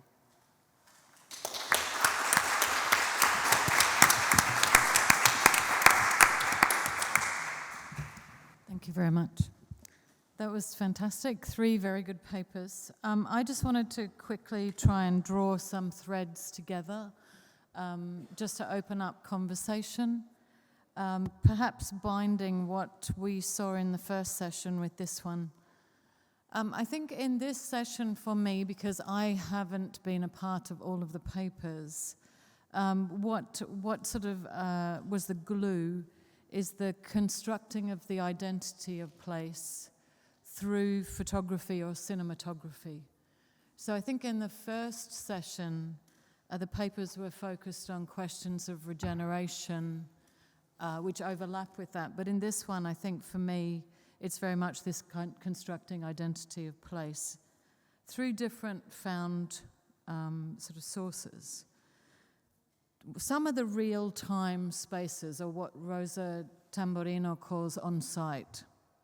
So we've got the archival photos to the current photos. They can be taken by the researcher, or they can be taken by a professional photographer or cinematographer. Here in this session, we have more of the film or the staged photograph or shot. And so in this sense, we've got the tampering or the construction of the image of place through something else that's happening differently. And I think what becomes apparent is the associations of the positive and the negative experience of places that come through those multiple readings. So what I wrote down was, in this session for me, it's about falling in love or not with the photo or the image of the place. We're not necessarily talking about falling in love with the place. This is somehow a construction of the identity of place. And I think it goes in something really quite interesting for me, because having written about visual research and visual research methods for about 15 years, and watching the technologies that go with us all taking photographs very easily without any skill, as many as we want, as often as we want. The craft of photography and cinematography is quite interesting, and the training of the pictorial image making, I think, enters into this discussion, particularly through the filmmakers. So being trained into how to set up a shot, how to see a space, how to make it a beautiful space, even if it's an ugly space. And the other thing I wanted to flag up, which I think is a nice sort of slippage, which we didn't necessarily have in the first session, is about the photography of filming the horizontal. I think that's a very different understanding of the experience of horizontal spaces where the horizontal line is in it, where we can see the motorway, where we can see the edge of the water, we can see the horizon, and the way in which that image is constructed historically through the traditions that we have of making those images as la pittura, if you take it that way, as perspectival images. So for me, I think there's something really, really interesting in the overlaps of the papers about those other areas, which are very much methodological. Because here, where I think the João said it really nicely, there's a very deeply embedded politics of image making, which comes into our understandings of place, which then can factor into whether or not we care or want to care for them. So that's just a little bit of a kind of reflection. I don't know if Mark would like to add some further comments on that. Thanks. I was just thinking of the three papers, and there is that nice interconnection. I just had a thought about one that you raised as well, and Richard raised, about loving certain kind of structures, infrastructure, or certain kind of architecture that may be toxic and may be associated with dictatorship and power. And that kind of the way in which film could show that different use. But I wanted to make a slight distinction between the papers in the sense that, and maybe Richard could answer it, that you started with that infrastructure that had erased that past, and all the films never addressed that past, but managed to deal with that, what it was in the present. Whereas the other two papers seemed much more to reflect, and maybe not necessarily traditional, but familiar in terms of their reflection on what had been lost in terms of the new structural changes. So it was just a kind of reflection, and maybe inviting comments about the differences in places and filmic presentations of those places. Okay.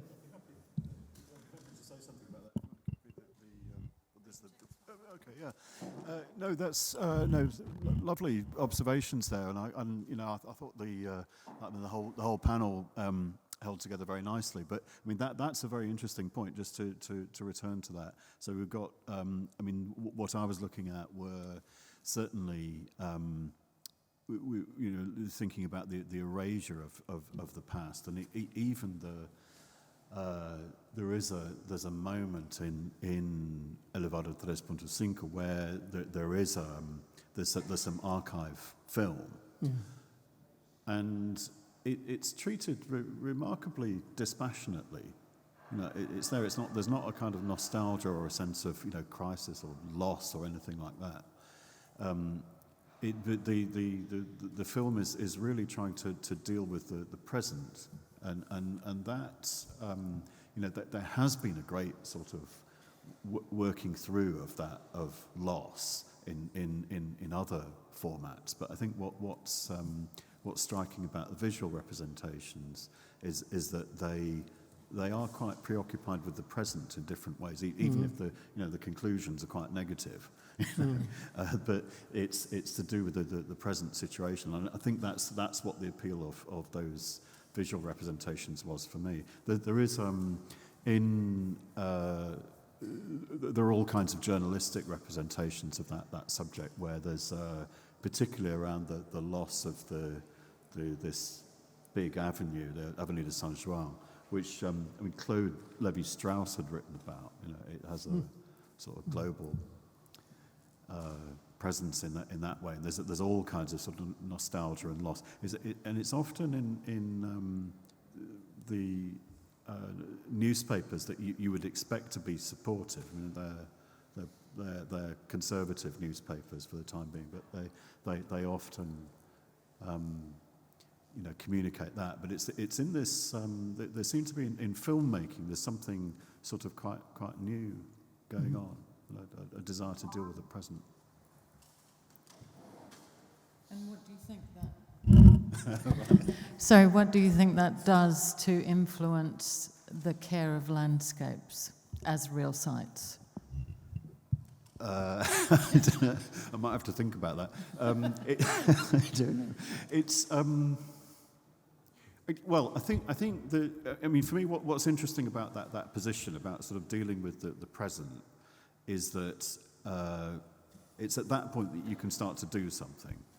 I think if you're locked into mourning and melancholy, as Freud would put it, if you're locked into that, the possibility for acting is limited, because it's always going to be about trying to restore something that has been lost. And I think that's, I mean, I'm in just as a sort of parallel comment, I've been peripherally involved in a conversation about a similar piece of infrastructure in Scotland, the M8 motorway which runs through Glasgow.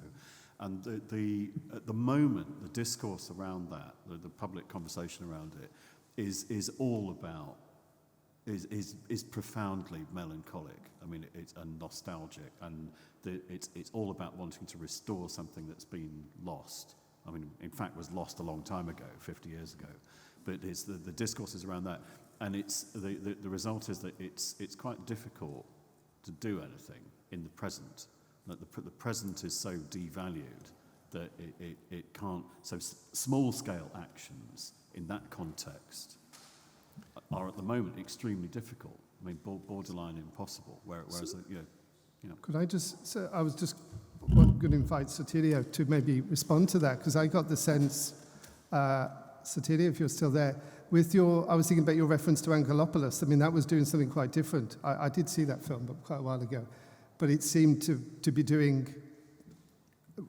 had this element of loss, precisely what you were counteracting with the relationship. I wonder if you could say something about that, because you used that example of Angelopoulos in relationship to that place.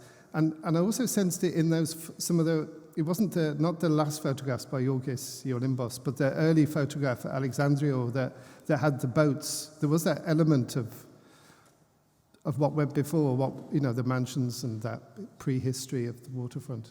So I'll just invite you to join in the discussion. I think and also Professor Kolonos can answer on Angelopoulos especially. And what Angelopoulos very wisely did was that juxtaposition between the fact that all these buildings were actually in their last few days of their lives, let's say, and also the protagonist is facing all this big trouble about his life. And by this recreation of the nostalgia and the memoir, let's say, of this lost era, by refabricating the abandoned house and bringing again life in it, and making also this huge comment on how the family was only allowed to read out on the waterfront of the villa, and the juxtaposition of the people now and the new intervention of this huge infrastructure of the new coastline that happened in Thessaloniki in the 60s, gave access to the whole, to anyone. Anyone could access, anyone could interact on this new waterfront. I believe maybe you're mentioning the photographer who took pictures of boats and together with the Polykatkias, right? Yeah. Yeah, it's Yanis Stylianou who did that, and he was very interesting. I found in his archive this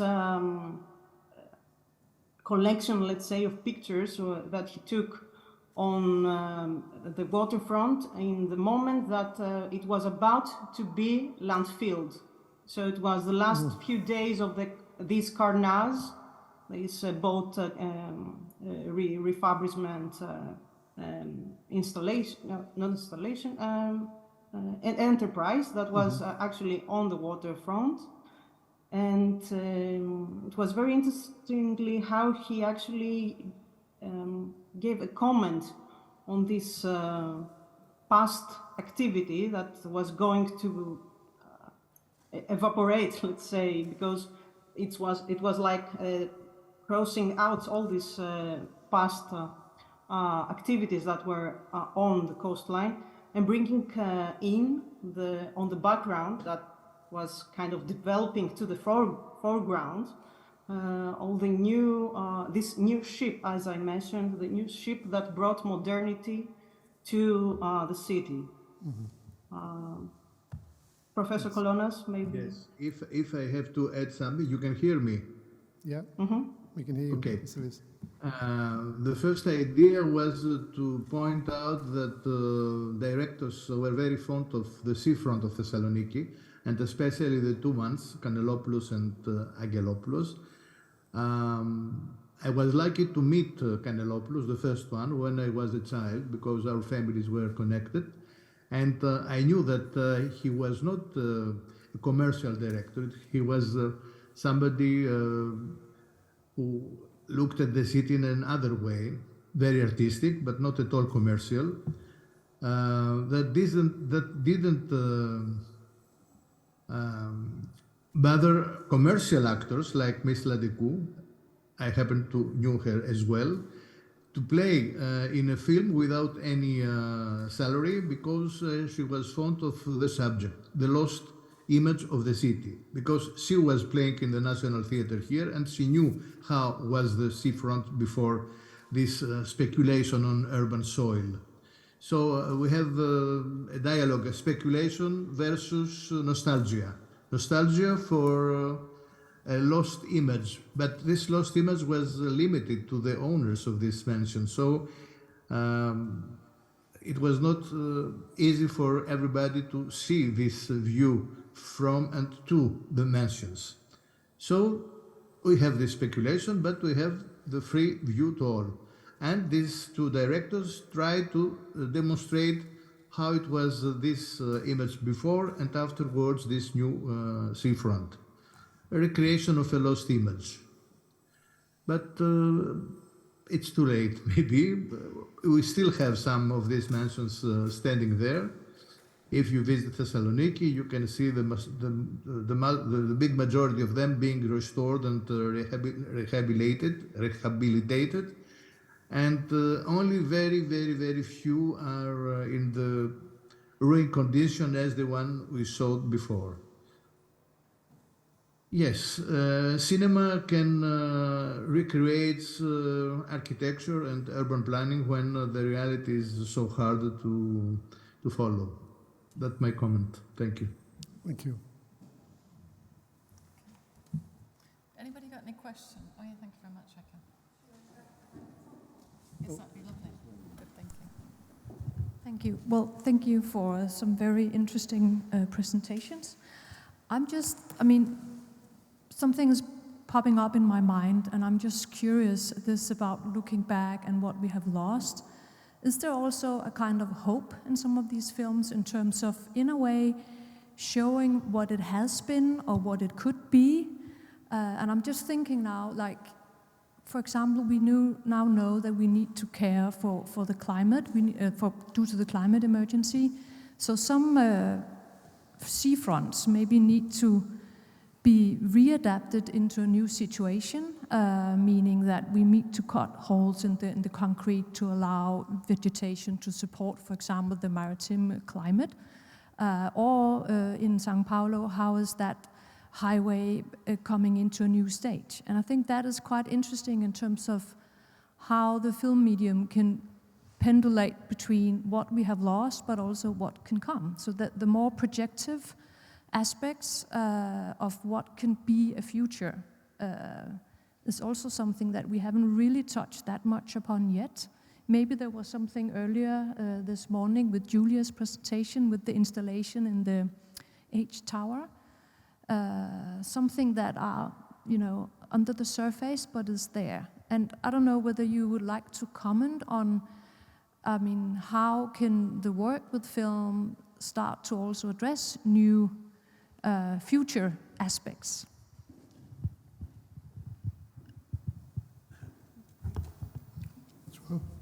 So, in my case, I think we have this idea and this will of the people and of the persons who made this film, in fact, to protect and to preserve what were considered to be the authenticity of the place.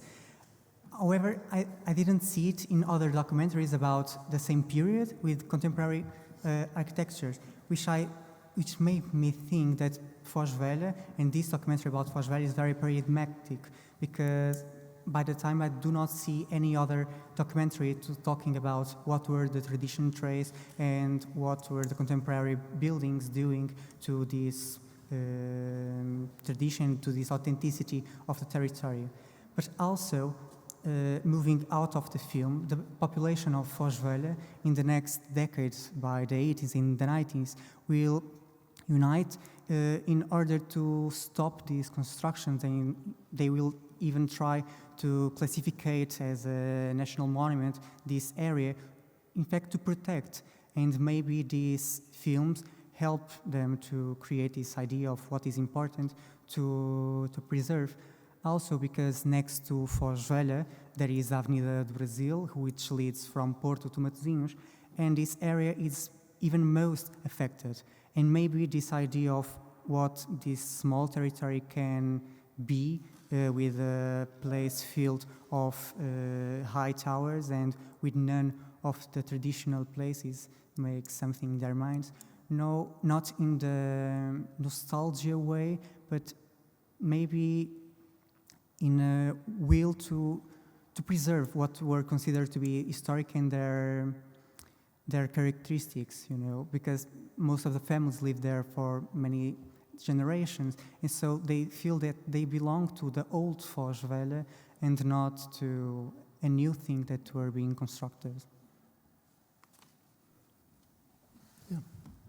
It's a very interesting question, this, and I appreciate your comments. I mean, in the Sao Paulo case, then there is actually, I think, a good working understanding that to demolish this thing, it would now be inconceivable because of the amount of embodied carbon in it, and so the public conversation has moved on quite decisively in that way. I think that there's also, one of the things that I want to do as well is to look at a couple of famous cases where expressways have been demolished and turned into parks and so on, and where they have in fact raised all sorts of questions that about their viability now. So for example, in Seoul in South Korea, where I'm going in about 3 weeks, there's a case of a highway that was demolished, and then an ancient river was supposedly reinstated.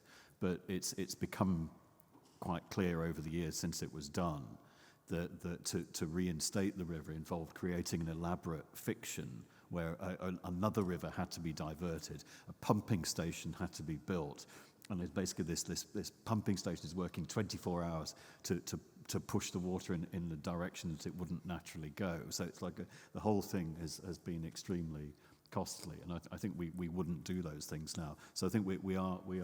Yeah, I mean, I agree. Yeah, I mean, there is some sort of hope, but it's about sort of learning to live with what you've got and seeing what you can do with it. And I think the history of image making shows that the opinion or you know one's perception of a place can change radically, very quickly, according to the kinds of images that are put in circulation.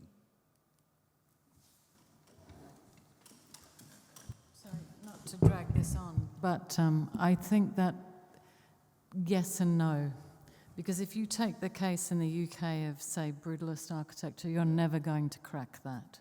That has a bad image that I think so. I think architects love brutalist architecture, but everybody else in the UK hates it. And a paper like the one on the Milanese housing reiterates Italians actually have affection for modernism. It's kind of deeply cultural. It's a cultural consciousness. I would say Spain is more forgiving, but there are some countries where to break that cultural consciousness in order to address some of these architectures would require a large kind of project of consideration. I wonder how many images and what those images would be that would make that modification in the countries that are negative. We'll continue that. Yes, sorry. I know. That was like a firecracker that I just threw in there, so I apologise for doing that. We will return to that. I mean, I just wanted to throw in a slight response there, I think, and I'm probably more on connection with Richard there, that I think the antagonism towards brutalism in Britain is to do with an antagonism to modernism. It's something else, and the irony is that we, you know, from the 60s, we were so rich in modernism in that city, the transformation of cities, and I like brutalism anyway. Anyway, enough. Any questions? More questions? I know you've been really patient as well, because we've missed a paper and brought everything a bit forward, and lunch is pending. So, any questions? Good questions? If not, we could close here. And I just want to thank all the speakers, organisers, those speakers who are not here, and I hope you're fine in joining us. Thanks a lot, and we'll have a break for an hour. Well, we reconvene to schedule. Thanks.